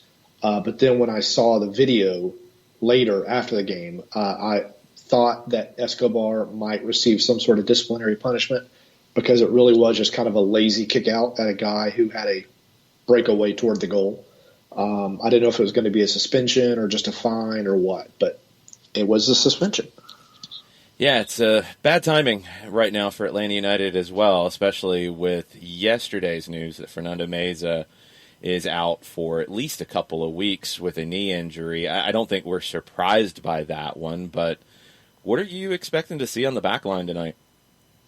I think you're going to see Miles Robinson. I think you'll see Anton Walks again because he put in a good shift the other night. The fullbacks I'm going to be curious to see because they have so many games that must be played, and the fullbacks have to run so much. You know, Bello played well. You don't want to, I guess, disappoint him by not starting him again, but at the same time, I can understand if you don't. Anyway, I put him in my starting lineup, and I think Brooks Lennon will likely just drop back from right midfielder to right fullback because they don't really have anyone else on the roster, I guess, other than maybe Walks, and you have to find somebody else at center back that can play right fullback right now. Yeah, it's an interesting spot because you've got some guys who can provide depth and guys that Stephen Glass is familiar with from Atlanta United too, and George Campbell, who played for him last year at center back, Lawrence Wyke, who played almost everywhere for him last year with Atlanta United too. He did play some right back. He played some center back as well, but they're relatively untested at the MLS level, and this could be a very difficult matchup for them against a great attack from Miami. Yeah, this I think is going to be a very, very tough game for Atlanta United, even if they had Escobar, even if they had Meza. This is not a matchup that I think works well for Atlanta United. I think defensively it doesn't for sure. Miami's attack is what scares me about them. Their defense, on the other hand, has had some issues. They haven't found a clean sheet all season. They're better with Leandro Gonzalez-Perez back there, but when you watched Miami and Orlando back and gave a look to it, what did you think about Miami with LGP, and did you notice anything different? Well, he had an LGP moment on that first goal. The Orlando attacker got away from him, and he kind of did a Franco Escobar and just missed. And wasn't able to stop him. And, after 3 shots, the guy finally got his goal in. But then after that, I thought they mostly kind of tightened up. They gave away one more goal. And that was with the first game with LGP. You got to think now, playing just a few days later, they're going to have the confidence of the win. They're going to have the confidence of knowing that they did enough to get that win. And I think you'll probably see a better defensive performance from them. Plus, Atlanta United did score 2 goals against Nashville, but it really didn't create anything more than what we saw, maybe even less than what we saw under DeBoer. So I don't think they're going to be too frightened by Atlanta United's attack. What do you think about Miami as a whole in expansion year number 1? And we've seen Nashville a couple of times now, and Miami's went about their business in a very different way. Just what's your feeling about Inter Miami right now? I think once these young players that they've accumulated kind of start to mature and get some experience, they're going to be a really solid team. Paul McDonough, who was one of the unsung architects of Atlanta United's success in its first 2 years, kind of followed the same model, I think, with Inter Miami. Young South American, Central American talent, found some good, steady MLS veterans, some good young MLS players he's accumulated. I think they just need some experience. Diego Alonso just needs some time to get to know the league a little bit. And I think they're going to be a really good team and a really good franchise. They have to deal with the South Florida sports curse of which no one attends games down there. Some people are a little disappointed in the Matchday signing, but I thought it was a shrewd piece of business. I don't think he was a DP. I think he was a TAM signing. Which makes it even better. You get a World Cup guy. And so they still have some slots and some money, I would think, available to really upgrade the roster. So I think that McDonough's done some good work. he can't help that the defense has been a little fragile, but he's done what he needed to do. He's got Matuidi, he's got LGP. That should shore that up. Yeah, my reaction to the Matuidi signing was I thought it would be a designated player signing. I didn't give any real consideration that they'd be able to get him on just a TAM deal. And as a DP, they don't have an open spot right now, but the expectation is that they could buy down either Carranza or Pellegrini fairly comfortably to create a spot. I didn't think it made sense as a designated player signing, but as a TAM signing, it's a brilliant move because he's a player, like you're not going to find many of those on TAM deals in MLS. That's a good piece of business. But they still need to find somebody to put the ball in the back of the net consistently. Now, Carranza had a big day against Orlando. He got you a couple of goals there.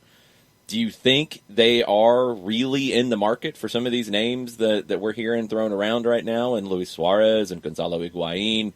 I'm not even going to say the other one because I'm not expecting it, but I think you know who we're talking about.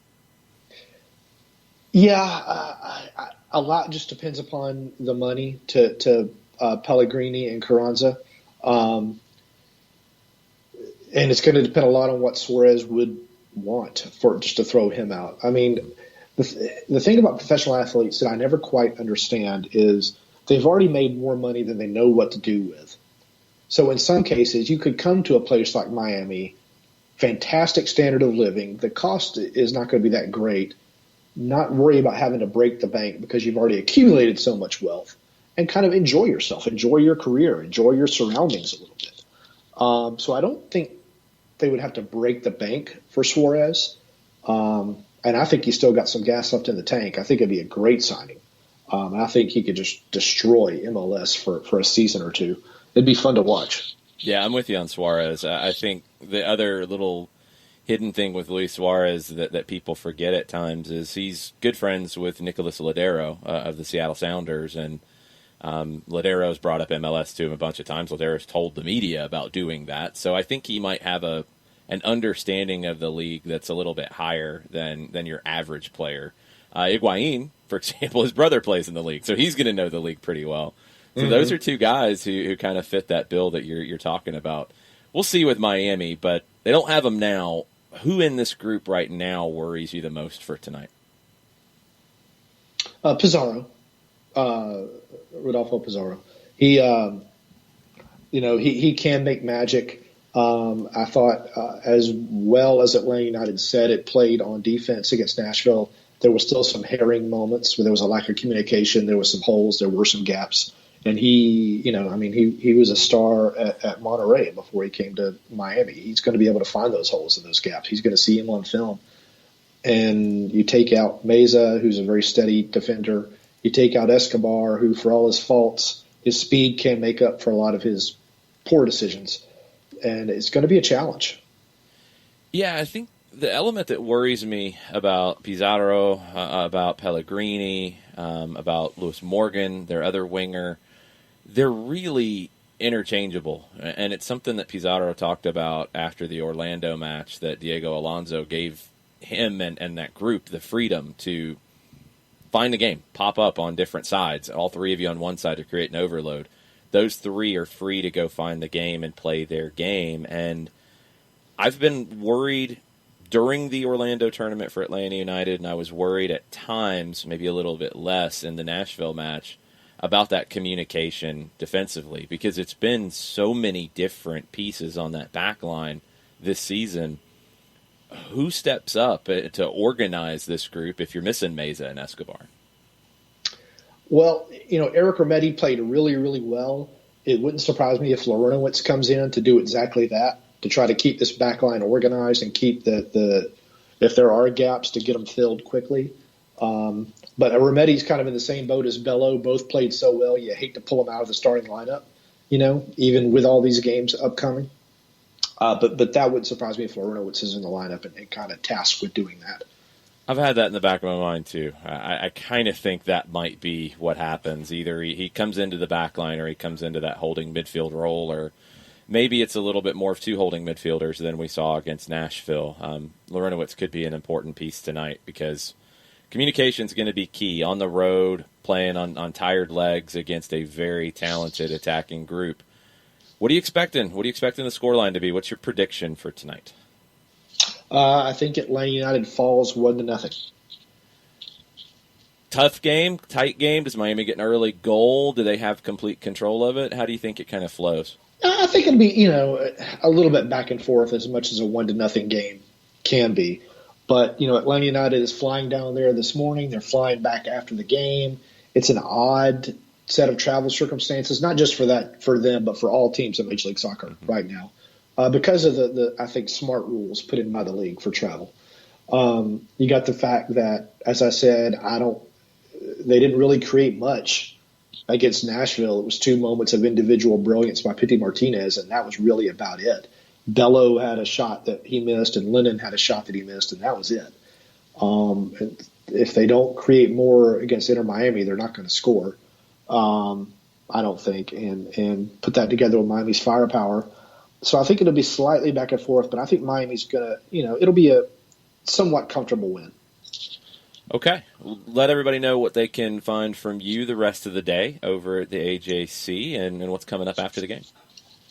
My scouting report on Miami should have published a few minutes ago. Yesterday I published 5 things to watch, a little thing on Meza, a little note on injuries, and the fact that this game is going to be, again, all the games I think from now on are going to be blacked out on ESPN Plus, as long as Fox Sports South is the broadcaster. The national ones won't be, but the ones that Fox Sports South have, I think, will be blacked out locally. And then I'm really curious to see if Ezekiel Barco is going to be in the 23 tonight. Same. I am too. I want to see if he can help this attack, because we know what he can do on the field, but hasn't been easy to get him on the field as of late, has it? No, and if he's not been practicing, and I can't imagine he has, if he's still dealing with a knock, I don't see him playing. And I don't know. I have a theory as to what's going on with Barco, but I'm not going to put it out there because I have no substantiation for it. But that's neither here nor there. There's a lot of theories. There's a lot of theories about another Argentine right now, Lionel Messi. Where do you think he ends up? Where does Messi? Italy. I think Messi goes to Really? Okay. Italy or Germany. I don't know who in Germany. I don't think he's coming to Major League Soccer. But again, he's another who's made more money than he knows what to do with. It's not about the money. Right. It's about he wants to compete and he wants to win. I think I saw Grant Wall said he thinks he just ends up back at Barcelona, which also wouldn't surprise me. I don't think that, but I don't know yet where. I think a lot of people think that his relationship in the past with Pep Guardiola would lead him to Manchester City. It wasn't as close as maybe people think it was. Messi's not somebody who gets really close to managers and team officials and that kind of stuff. So I don't know if that's a given. Juventus seems like an interesting one if they can find the money. PSG's rolling themselves out for now, but we know they can find the money. We know City could find the money. It's going to be fascinating to see. I don't think PSG would interest Messi at all. I don't think so either. No, I'm with you. They're so dominant. Going to England, it's it's a matter of, does he want to get just absolutely destroyed by defenders every game?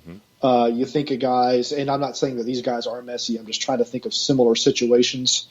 Guys like Wilfred Zaha, Jack Grealish, who are clearly the offensive stars of their teams and just get put on the ground at every opportunity.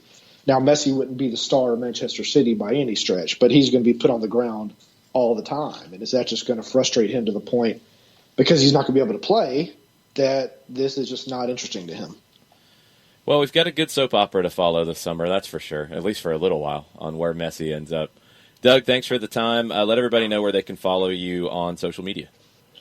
On Twitter, at Doug Robertson AJC. On Facebook, at Atlanta United News Now. Please consider subscribing to the paper. Please consider subscribing to the podcast, Southern Fried Soccer. I hope we can have Jason on as a guest tonight after the game to continue our tradition. Yep. And maybe we'll have some positive things to talk about. That would be good. I hope so. We will be talking about it for sure afterwards. Thanks for the time, Doug. Appreciate it. Thanks, Jason. Talk to you later, buddy. Bye-bye.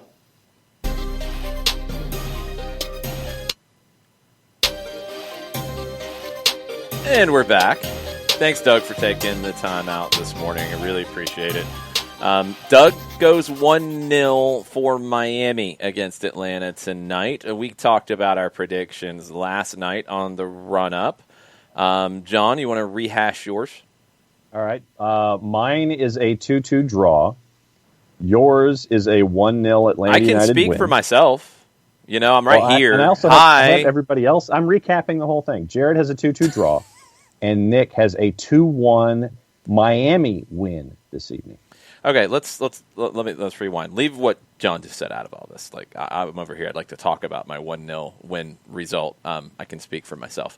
I think it's going to be a very disjointed game both ways because we've talked about Atlanta and minutes and managing absences. Miami's not going to be 100% with everybody from the last match playing 90 minutes as well, and they don't have the same kind of depth in my opinion. So I think both teams are going to struggle to find a rhythm in this one. Atlanta, with the travel, that's going to be weird. With the absences, it's going to be weird. Miami is still trying to build rhythm. They're kind of disjointed at times. I think they're going to try to make up for that with that pressure that we talked about. I think it will be chaotic. Ricky Ricardo says 3-2 Atlanta, absolute chaos. I think it will be chaotic, but I don't think it will be all that sharp in front of goal. And I do think it could come down to a set piece. I'm going with a Pity Martinez free kick winner. Okay. I had it as 2-2, and I agreed with your disjointedness, if that's a word. And I figured it was going to be very back and forth, absences. You mentioned all of the points where I think that there are going to be a lot of goals in there, but I think that it's going to come down to the disjointed nature of the game, and then a set piece gives Miami their 2. I think that Pitti gets 1, and I'll go ahead and say that that Castro gets 1 as well. So that's where my 2 goals come from. So now wait a minute. You said that I said something about where the goals are going to come from. I got 1-0. Where are your goals coming from in this game? No, my goals are just coming from what I'm agreeing with what you're saying about the disjointed nature of the match. I think it's going to be back and forth, and I think that it's going to have opportunities for both teams to put a lot of balls in the back of the net. So that's why I think it's going to be 2-2. I said 1-0. I know, you said 1-0. I have it written down right here. I feel like I'm speaking a different language sometimes. Okay, what were the other predictions from SDH crew members? Okay, Jarrett agrees with a 2-2 draw. Okay. And Nick says 2-1 Miami. Okay.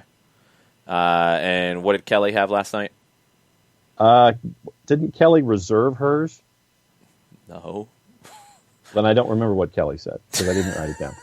You wrote down ours and you didn't write Kelly's down? Ay, Dios mío. Kelly, what did you Yellow predict? card. Yellow card. You've just got it in a yellow card from the... I think it might have been to LGP, but now you get the yellow card. I think Kelly had 2-1 Atlanta, if I remember correctly. I think she had the Velvet driving. Yes. Oh, that's right. She did have the Velvet driving slipper lock of the week. That is correct. Yes, she had the 2-1. Thank you. That's what I thought, but I needed the backup. Let us know what you guys think, and this is the final call for questions. If you are listening on the audio side of things, tweet them at us. At Soccer Down Here. You want to send an email? I'll check it here in just a second. SoccerDownHere@gmail.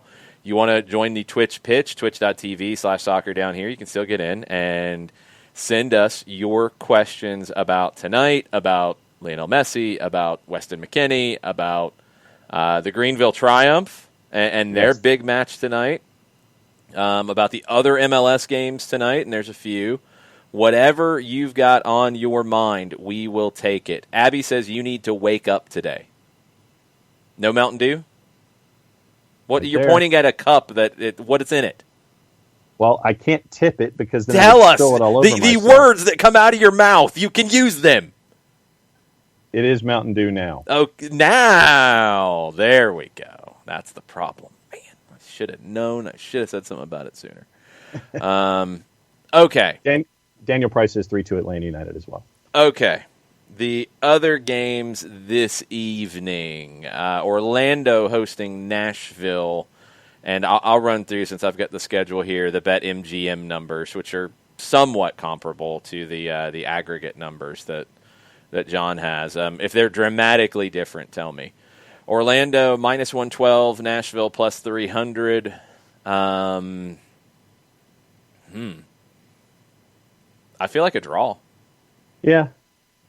I really feel like a draw there. Yeah. I feel like a 1-1. So, we'll see. I think we'll learn a lot more about Orlando, and we'll learn how good Nashville's defense is there. It's been good against everybody but Atlanta. So, I'm really curious about that game, but I think a draw. I think a 1-1. Dallas hosting Colorado. Dallas is a minus 110. Colorado is a plus 290. Both of them have been garbage as of late. Dallas hasn't scored since March, I think. I'd have to go back and look at their second week of the season because they didn't play in the MLS's back tournament. They didn't score in 2 games against Nashville. They didn't score in their other game. They've been very, very bad. Colorado was very, very bad against RSL. I do not recommend this game for your health this evening. But somebody's got to find a goal, I would think, unless we get a scoreless draw. And I don't even know where to go with this. Just don't throw any juice boxes at it. Don't do I've got it. Draw, but don't go anywhere near it. No, don't even look at it. Just wait and see what the score is after the game. RSL tonight hosting LAFC, 9:30 Eastern Time kick, so you'll be able to see most of this after the Miami-Atlanta game. RSL at home, plus 200. LAFC, plus 120 on the road. No Carlos Vela. I like RSL in this one. Draw options around plus 265. Did you pick a draw in every game? No. You've said draw in Orlando, Nashville, Dallas, Colorado, no, and RSL, I'm just LAFC. adding that I'm adding that to the list of what BetMGM is. Okay, so you said draw in 2 of the 3 games. Then what's your call for RSL and LAFC? I think RSL comes up and bites them in this one. I really do. I think LAFC is not the same team without Carlos Vela. And I don't know if it's coming up and biting them. I think RSL is a better team at home in this one. So I'm going RSL. San Jose hosting Portland. San Jose plus 110, Portland plus 240. That's a really appealing set of numbers for the Timbers. Yeah, aggregate has it at plus 230. So I still like that for Portland, though. Okay. Yeah, I like Portland in that. LA Galaxy, 11 o'clock tonight, hosting Seattle Sounders. Galaxy, slight favorites, plus 155. Seattle, plus 180. The number makes me want to go with Seattle. I'm not exactly thrilled about it, but I do think they're the better team here, so I will go Sounders. Yeah, I'll go Sounders too. Well, all right then. What else is on the Twitter board? All right. Let's see. Buzzing through the Colonel's in this morning. He says, in his opinion, Doug's a really good guest. Don't always agree with him, but I do enjoy his appearances. Well, I'm glad Doug made the time on a tricky calendar day for him. I do appreciate it. Yep. Nick Brawley's feeling it could be 1-0 Atlanta with a late goal from Heineman off an assist from PT. Okay. Chiefs coach Steve says 2-1 Atlanta, but I can't justify it. Full homer mode. Barnabas Prime with a question. He says, which player who doesn't yet have a goal for Atlanta United is most likely to score tonight? Josatu. Yeah, I had Castro. El Mataflo. I missed the second half of the show, so late question. What if Messi goes to City Sport Group, plays with Pep, then goes to Montevideo City, Torquay, wins the Libertadores, then goes to Argentina and goes into existential crisis for a decade? He ain't playing anywhere in South America other than Newell's.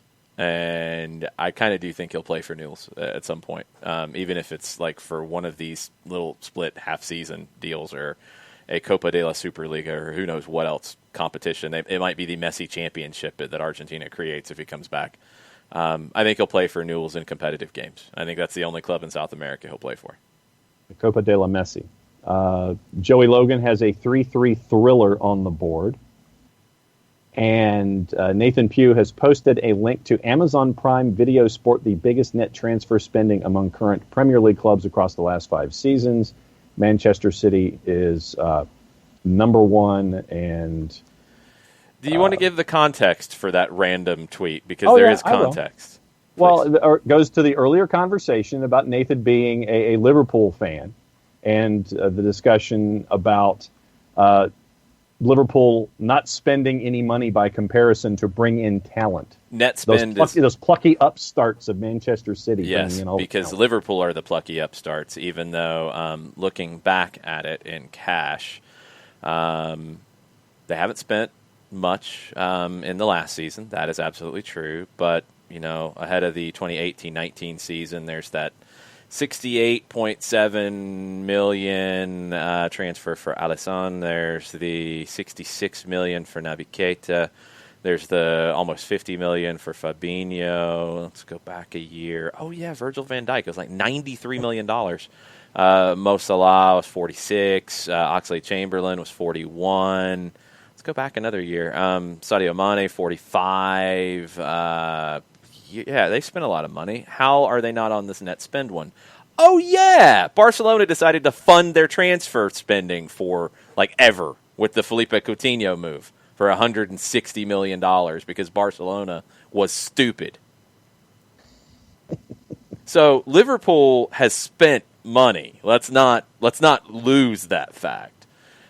They were helped dramatically by Barcelona's board deciding to fund Liverpool's transfer purchases. Basically, Barcelona allowed Liverpool to buy Van Dijk, Mo Salah, and that doesn't take all of it, but it takes a lot, and Shaqiri. So, yeah, plucky upstarts. Everybody's spending money if you're a top team in Europe or in any league in Europe. So let's leave the Liverpool's not spending money side out of it. They just were helped a lot by stupid business from Barcelona. And Nathan Pugh has now posted a GIF of a rabid raccoon who is laughing and rubbing his fingers together. Yes, no, they pulled the move off. Don't get me wrong. They got that money to come in, but yes, they've spent money. Nobody's a plucky upstart in the top of the European game anymore. No, it ain't true. No.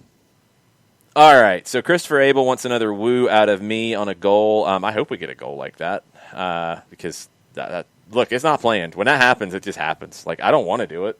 I don't try to do it. I'm not trying to yell over Mike on a goal. Sometimes it just happens because it's a really good goal, and I get excited. I'm not hiding that from you guys. Alex Pacine, who does he want the robot from? From Kubo, yes. If Kubo Torres scores a goal and then drops the robot in Fort Lauderdale tonight, that would be pretty cool. I would be down with that. Yep. Any other tweets we need to hit before we finish up with the Twitch pitch? Because there's a lot.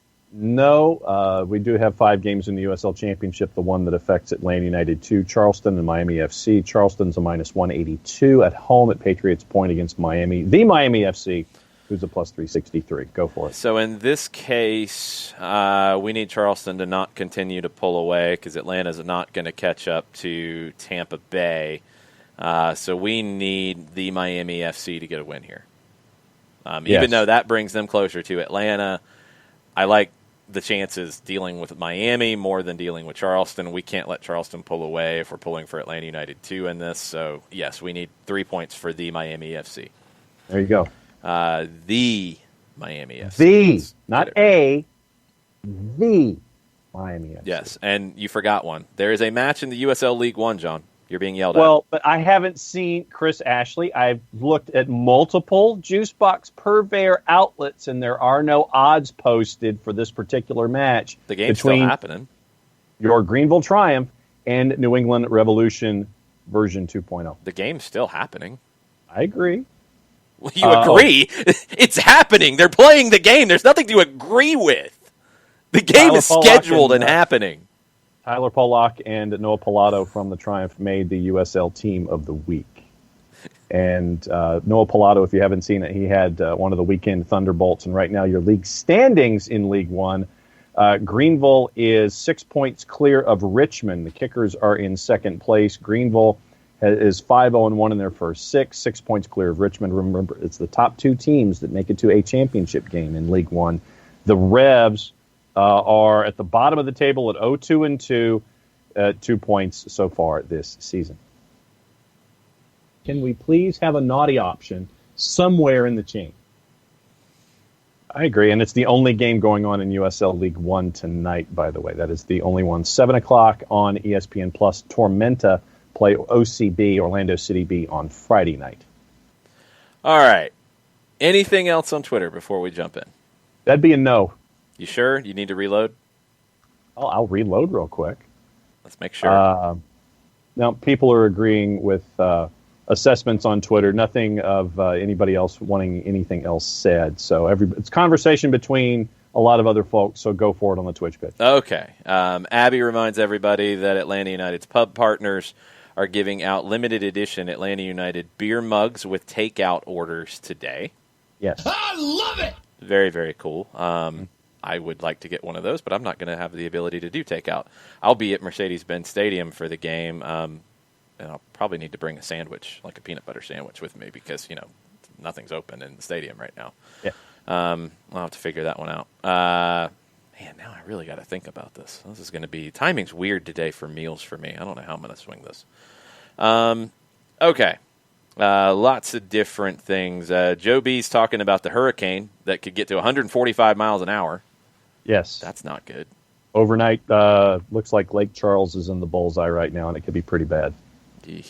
Christopher Abel has some over-unders that he needs our take on. Me getting mad at a referee 2.5 times tonight, over or under? Over. Goals, 3.5. Well, since I said 2-2, it's over. I went under on that one, and I'm going to leave my thoughts on my own commentary about referees to the side. Chances created for Atlanta, 8.5. Over. I think so, too. Chances created for Miami, 11.5. Under. Yeah, I'm going to go slightly under on that.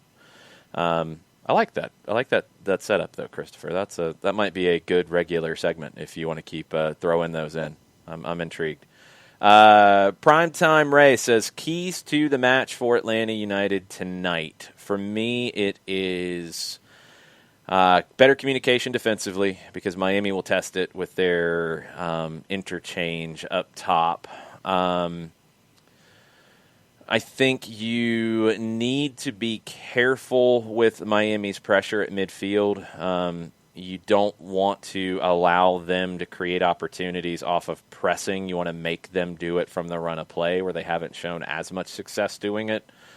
You got to deal with Lewis Morgan's crosses. You don't want to give them set pieces in and around the penalty area because Morgan is dangerous on those. You want to knock Pizarro around a little bit, get him frustrated. And I think you need to run at this back line. I don't really think their defense is all that great. So you want to put them under pressure. You want to run at them with speed. And I really do like the opportunity to bring on speed options off the bench. We don't know if Jurgen Damm will be available to give you anything tonight. If he is, if he can give you 10 minutes, could be a really impactful 10 minutes at the end. Jake Mulroney, we know his pace. He could be that kind of option off the bench. I think a lot of it for keys, though, for me, comes back to how you deal with Miami's attack and how you deal with their pressure. If you don't deal with either one of those well, you're going to have a long night.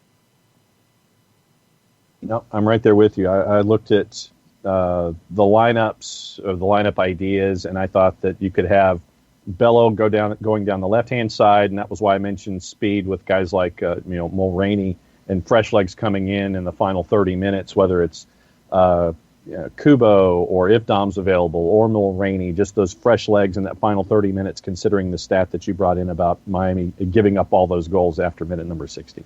Kefsey likes Anton Walks on a set piece because maybe he can catch LTP napping. That's one we haven't seen for players who haven't scored for Atlanta, at least this season. Walks has scored in the past.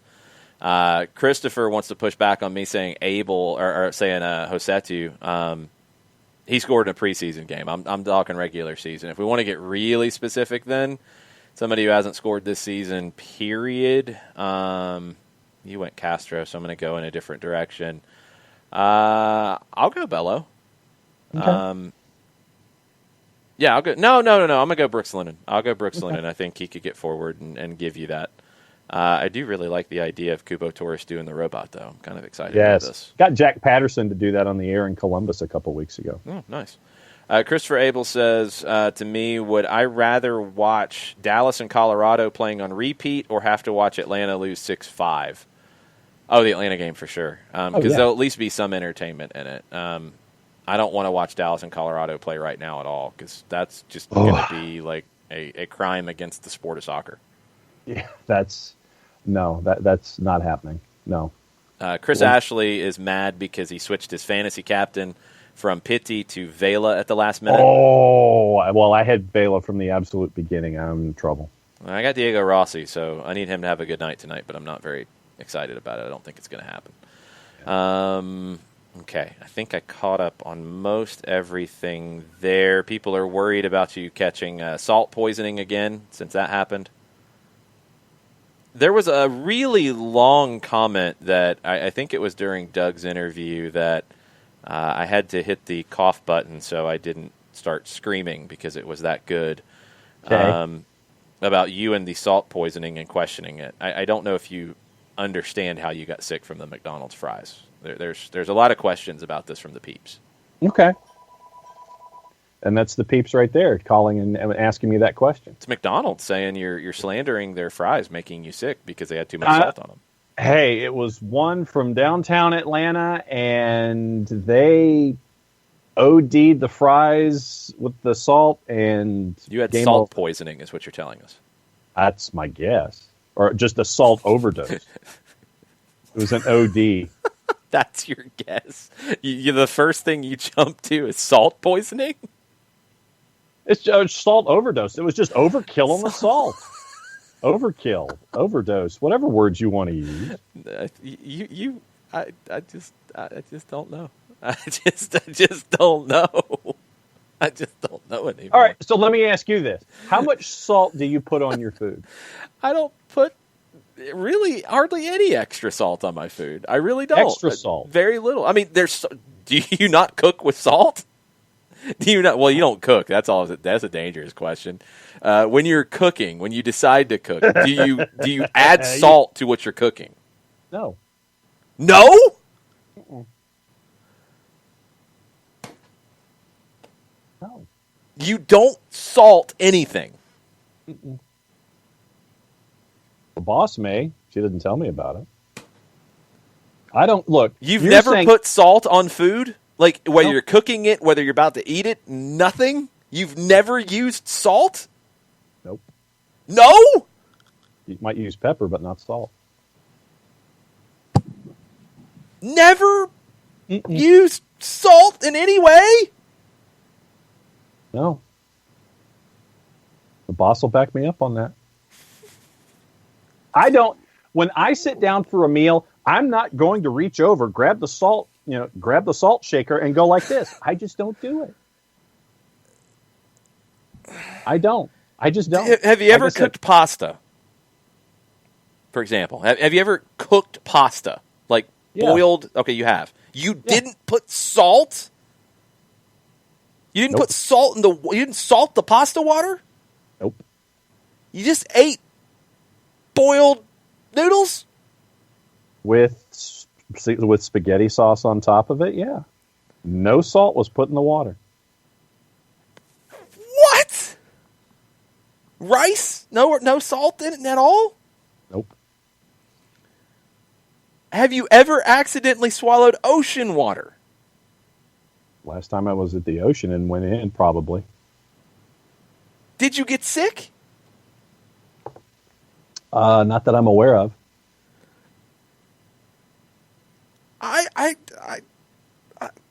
But they are who we thought they were, and we let them off the hook. I'm not letting you off the hook. I can't believe you're afraid of salt. It's not afraid. It's just a choice. You said you got sick off of it. At McDonald's. I'm separating the two elements here. I don't go to McDonald's because they OD'd the salt on the fries in that one instance. I don't go back. No. Hey, Go ahead. Just keep digging. Go. Fine. Go. You're not making any sense, but go ahead. Just because. What? I see zero issue with not using double negative. I see no issue of leaving salt off to the side. Okay. Okay. All right, we gotta break this up and make sense of this. Sure. First I'm off, sure salt is already in whatever I'm eating. I don't add additional salt to it. this went beyond McDonald's. There's Yes. two different things in it. Yeah, you're the one who wanted to know if I'd swallowed salt water in an ocean before. No, it's actually somebody. You went beyond it. Somebody in the Twitch pitch who wanted to know that one, but okay. Let me try to bring this to a close because I'm baffled. And you got another show in a couple of hours. Yeah, and I don't think we're going to resolve this in a couple of hours either because No. I'm completely and utterly confused. So, you ate French fries at McDonald's. Check. It wasn't just that you didn't like them. Nope. They made you sick. Correct. And your hypothesis is that Yes. it was because there was too much salt in them. That is what made you sick. Yes. Okay. And separate interesting and theory. apart from No, that that's separate. Leave it. incident. You like to jumble everything up into a gumbo. We're not going to do that Yes, right now. I do. Leave it. All right, fine. Leave Bring it. Go. Because All right, there's keep coming. things Let's to go. figure Go. this Come on. out with. Let's go. Come on. So, did you eat anything else with the fries that got you sick? Not after that moment. No, okay. Now we're getting to something here. Now we're figuring this out. Now I this usually is eat my this is fries unsolved first. mystery. I'm the guy that has the plate, and I'll eat one thing and then the next. You're asking me about something that happened half a life ago. So that's okay. But you ordered something from McDonald's. You probably ordered a combo meal, right? Yeah, sure. There was a sandwich involved. Yes, there was. Okay, but you didn't eat the sandwich. Nope. You only ate one fry, two fries, a few fries. No, it was a few. A few fries, and you got sick. What were your symptoms of being sick? Instantaneously throwing up. Wow, that's not good. No. Mickey D's, you might want to call back and resolve this, but and your guess was because of the salt content. That's why you Check. immediately got sick. So you didn't eat anything else, Nope. and you hadn't felt sick before. Nope. Wow, this is incredible. Look, I will stipulate that there is nothing better when you're in the mood than a double quarter pounder with cheese. Well, obviously not, because you haven't eaten there since this happened, which was a long time ago. Correct. That's why I'm gun shy in general about going to that particular chain, just because of that incident. Wow, that's craziness. Okay, well, that's all we can figure out about that. Yes, Ricky, yes. Hold on, that needs a sounder because I agree. Doesn't anyone notice this? I feel like I'm taking crazy pills. It's accurate. Okay, so wow. Tom Russo's trying to figure this out. I mean, everybody's trying to figure it out. Prime time, I'll come back to it. I'm sorry. These are real important things here because I'm incredibly confused. Okay. Did your aversion to salt in general start with this incident? No. Okay. So you've never taken the salt shaker and put it on something? Just never. No, I mean, Never. when I In was your life? No. Okay. When I was a kid, once again, half a life ago, when I was a kid, my mother was big in using salt in cooking meals at home. That's fine, yeah. And it's just these days, because I don't use salt at all independently with a salt shaker, I really can taste even the smallest amount of salt. That's in something. fine. And That's fine. Like I said, it literally just, it almost makes me cringe, and I almost end up throwing up then and there because I really can taste it. wow. Yeah. Okay, no, like I said, I don't break out the salt shaker on a lot of different things and use it. The part that I'm blown away by is making pasta, making rice, and not using salt in that. Just don't. That's the part that is beyond the pale for me. That's the part. Wow. If you can't enjoy something from the natural flavors that are in it, then why make it? Does Brunswick stew have salt? Joe Bost asks. It depends on where you get it from. Yeah. I think what we figured out, well, a couple things. Your taste buds are broken. Somehow. Probably, yes. They're just, it doesn't work. Delete. Salt enhances flavor, as Chris Ashley points out, which is accurate. Well, okay, then Chris Ashley can have mine. The pasta thing is where I'm just completely and utterly baffled. But I got nothing else. And also, you might want to look at pasta, water, boil, eat. Okay. I got nothing. Watch Gordon Ramsay when he talks to people who are cooking and they don't use enough salt, and see his reaction, and you understand it.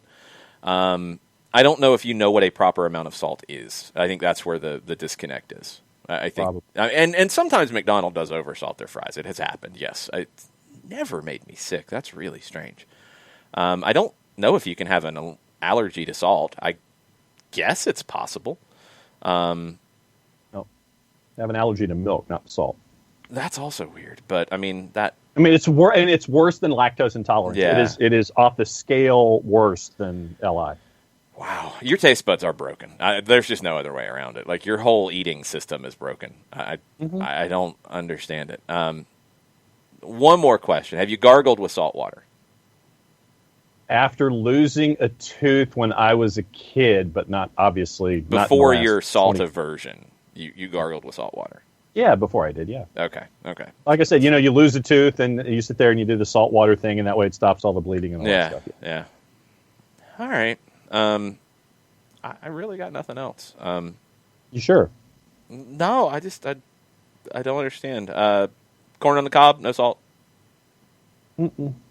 Baked potato, no salt. Said maybe pepper. Pepper, yeah. Just pepper, no salt. Pepper, no salt. Butter, sour cream, pepper. I got nothing, y'all. I got nothing. Y'all can have mine. That's perfectly fine. Broken eating system. It just doesn't. I don't get it. I don't think you have the facilities for that, big man. I just don't get it. Okay. What's your broadcast day like? Well, I don't know if I'm going to be able to recover from this, to be perfectly honest. Wow. I'm just blown away. Now I have to go find Hell's Kitchen quotes about salt from Gordon Ramsay. I know I need to do that. Primetime Ray did ask thoughts on George Campbell and tonight's backline, and I don't want to miss that because we are a soccer show, not a salt show. Yeah. Or a cooking salt show, down obviously. I think Campbell could be in there. I don't think he's the first choice, but a lot of it depends on Miles Robinson's availability and how long he can go, and if you want to save him for Saturday, and Eric Remedi, because if Remedi's not there, you might want to play Lorenowitz in that holding midfield. I kind of like the idea of Lorenowitz and Campbell if you're pairing them at center back. We'll see if that works. I don't have a problem with George Campbell. I trust him in a game like this. It's a big challenge. But, yeah, I think you might have to turn to him. A lot of it is down to Miles Robinson, though. You want him Saturday at home against Orlando for sure. You'd like to have him tonight. And I think you have to put Orlando as a higher priority at home to get 3 points there. So if there's any question about him being able to play both, you hold him. That's just my opinion. It's going to be tough no matter which way you go because you're missing pieces today. So it'll be a challenge. We'll be talking about it more. I'm on 92.9 with Andy and Randy at 1:20. I am on Stoppage Time with Mike Conti at 2 o'clock, facebook.com/929thegame. You can also listen to radio.com for that interview on Andy and Randy at 1:20. Radio.com and 92.9thegame for the pregame coverage starting at 7 o'clock. Probably about 6:30, 7 o'clock on Atlanta United social media channels. The AT&T Countdown to Kickoff will be live. I think it'll be just after 7 because we will have the lineup then. Radio, 7 to 8, Five Stripes Countdown, 8:08 kickoff, full-time report for an hour after the final whistle, and then I will find a way probably via Zoom to catch up with Doug because he won't be in the same building as me for this one like we usually are for Southern Fried Soccer. That'll come out probably around midnight. And I will hopefully be asleep soon after that and still trying to figure out John's salt fears. Colonel might have a point. Okay. He says, sodium is naturally occurring in most meats and vegetables. We seldom add salt when cooking. High sodium levels in Mountain Dew is what got John. It could be. I mean, there's definitely high sodium levels in Mountain Dew. That is a fact. Chris Ashley pointed that out in the Twitch pitch as well. 3% of your daily allowance per cup. And I only have the one cup now. I don't use a ton of salt. I don't. I don't add a whole lot of extra salt to meals. I do on occasion. I don't add a ton. I do use it when cooking, though, and that's the part where I'm like, wow, this is bonkers. Because it's needed in cooking. it's necessary in cooking. But if to it's bring all the naturally flavors occurring, out. It's not naturally occurring in pasta, John. It's not. It's not naturally occurring in the spaghetti noodles or the linguine noodles. You need it. You can be salt averse, but you still need it in sometimes, and that's the part that I just don't get. But I'm not going to figure it out before the end of the show, because we're ending it now, because otherwise we're going to drive off a cliff if we didn't already. Thanks for hanging out with us. Thanks for taking the time to spend the morning with us on Twitch, on Spreaker. Thanks for listening later if you're listening to this before the game. We'll be back tomorrow morning, normal show, normal stuff. We'll have another run-up on Friday to get ready for another game, because they're going to come fast and furious. So tomorrow will be recap, Friday will be preview, Saturday will be another game. It just rinse and repeat, and we keep going. Thanks for hanging out. See y'all later. Mucha plata, y'all. Mucha plata, y'all.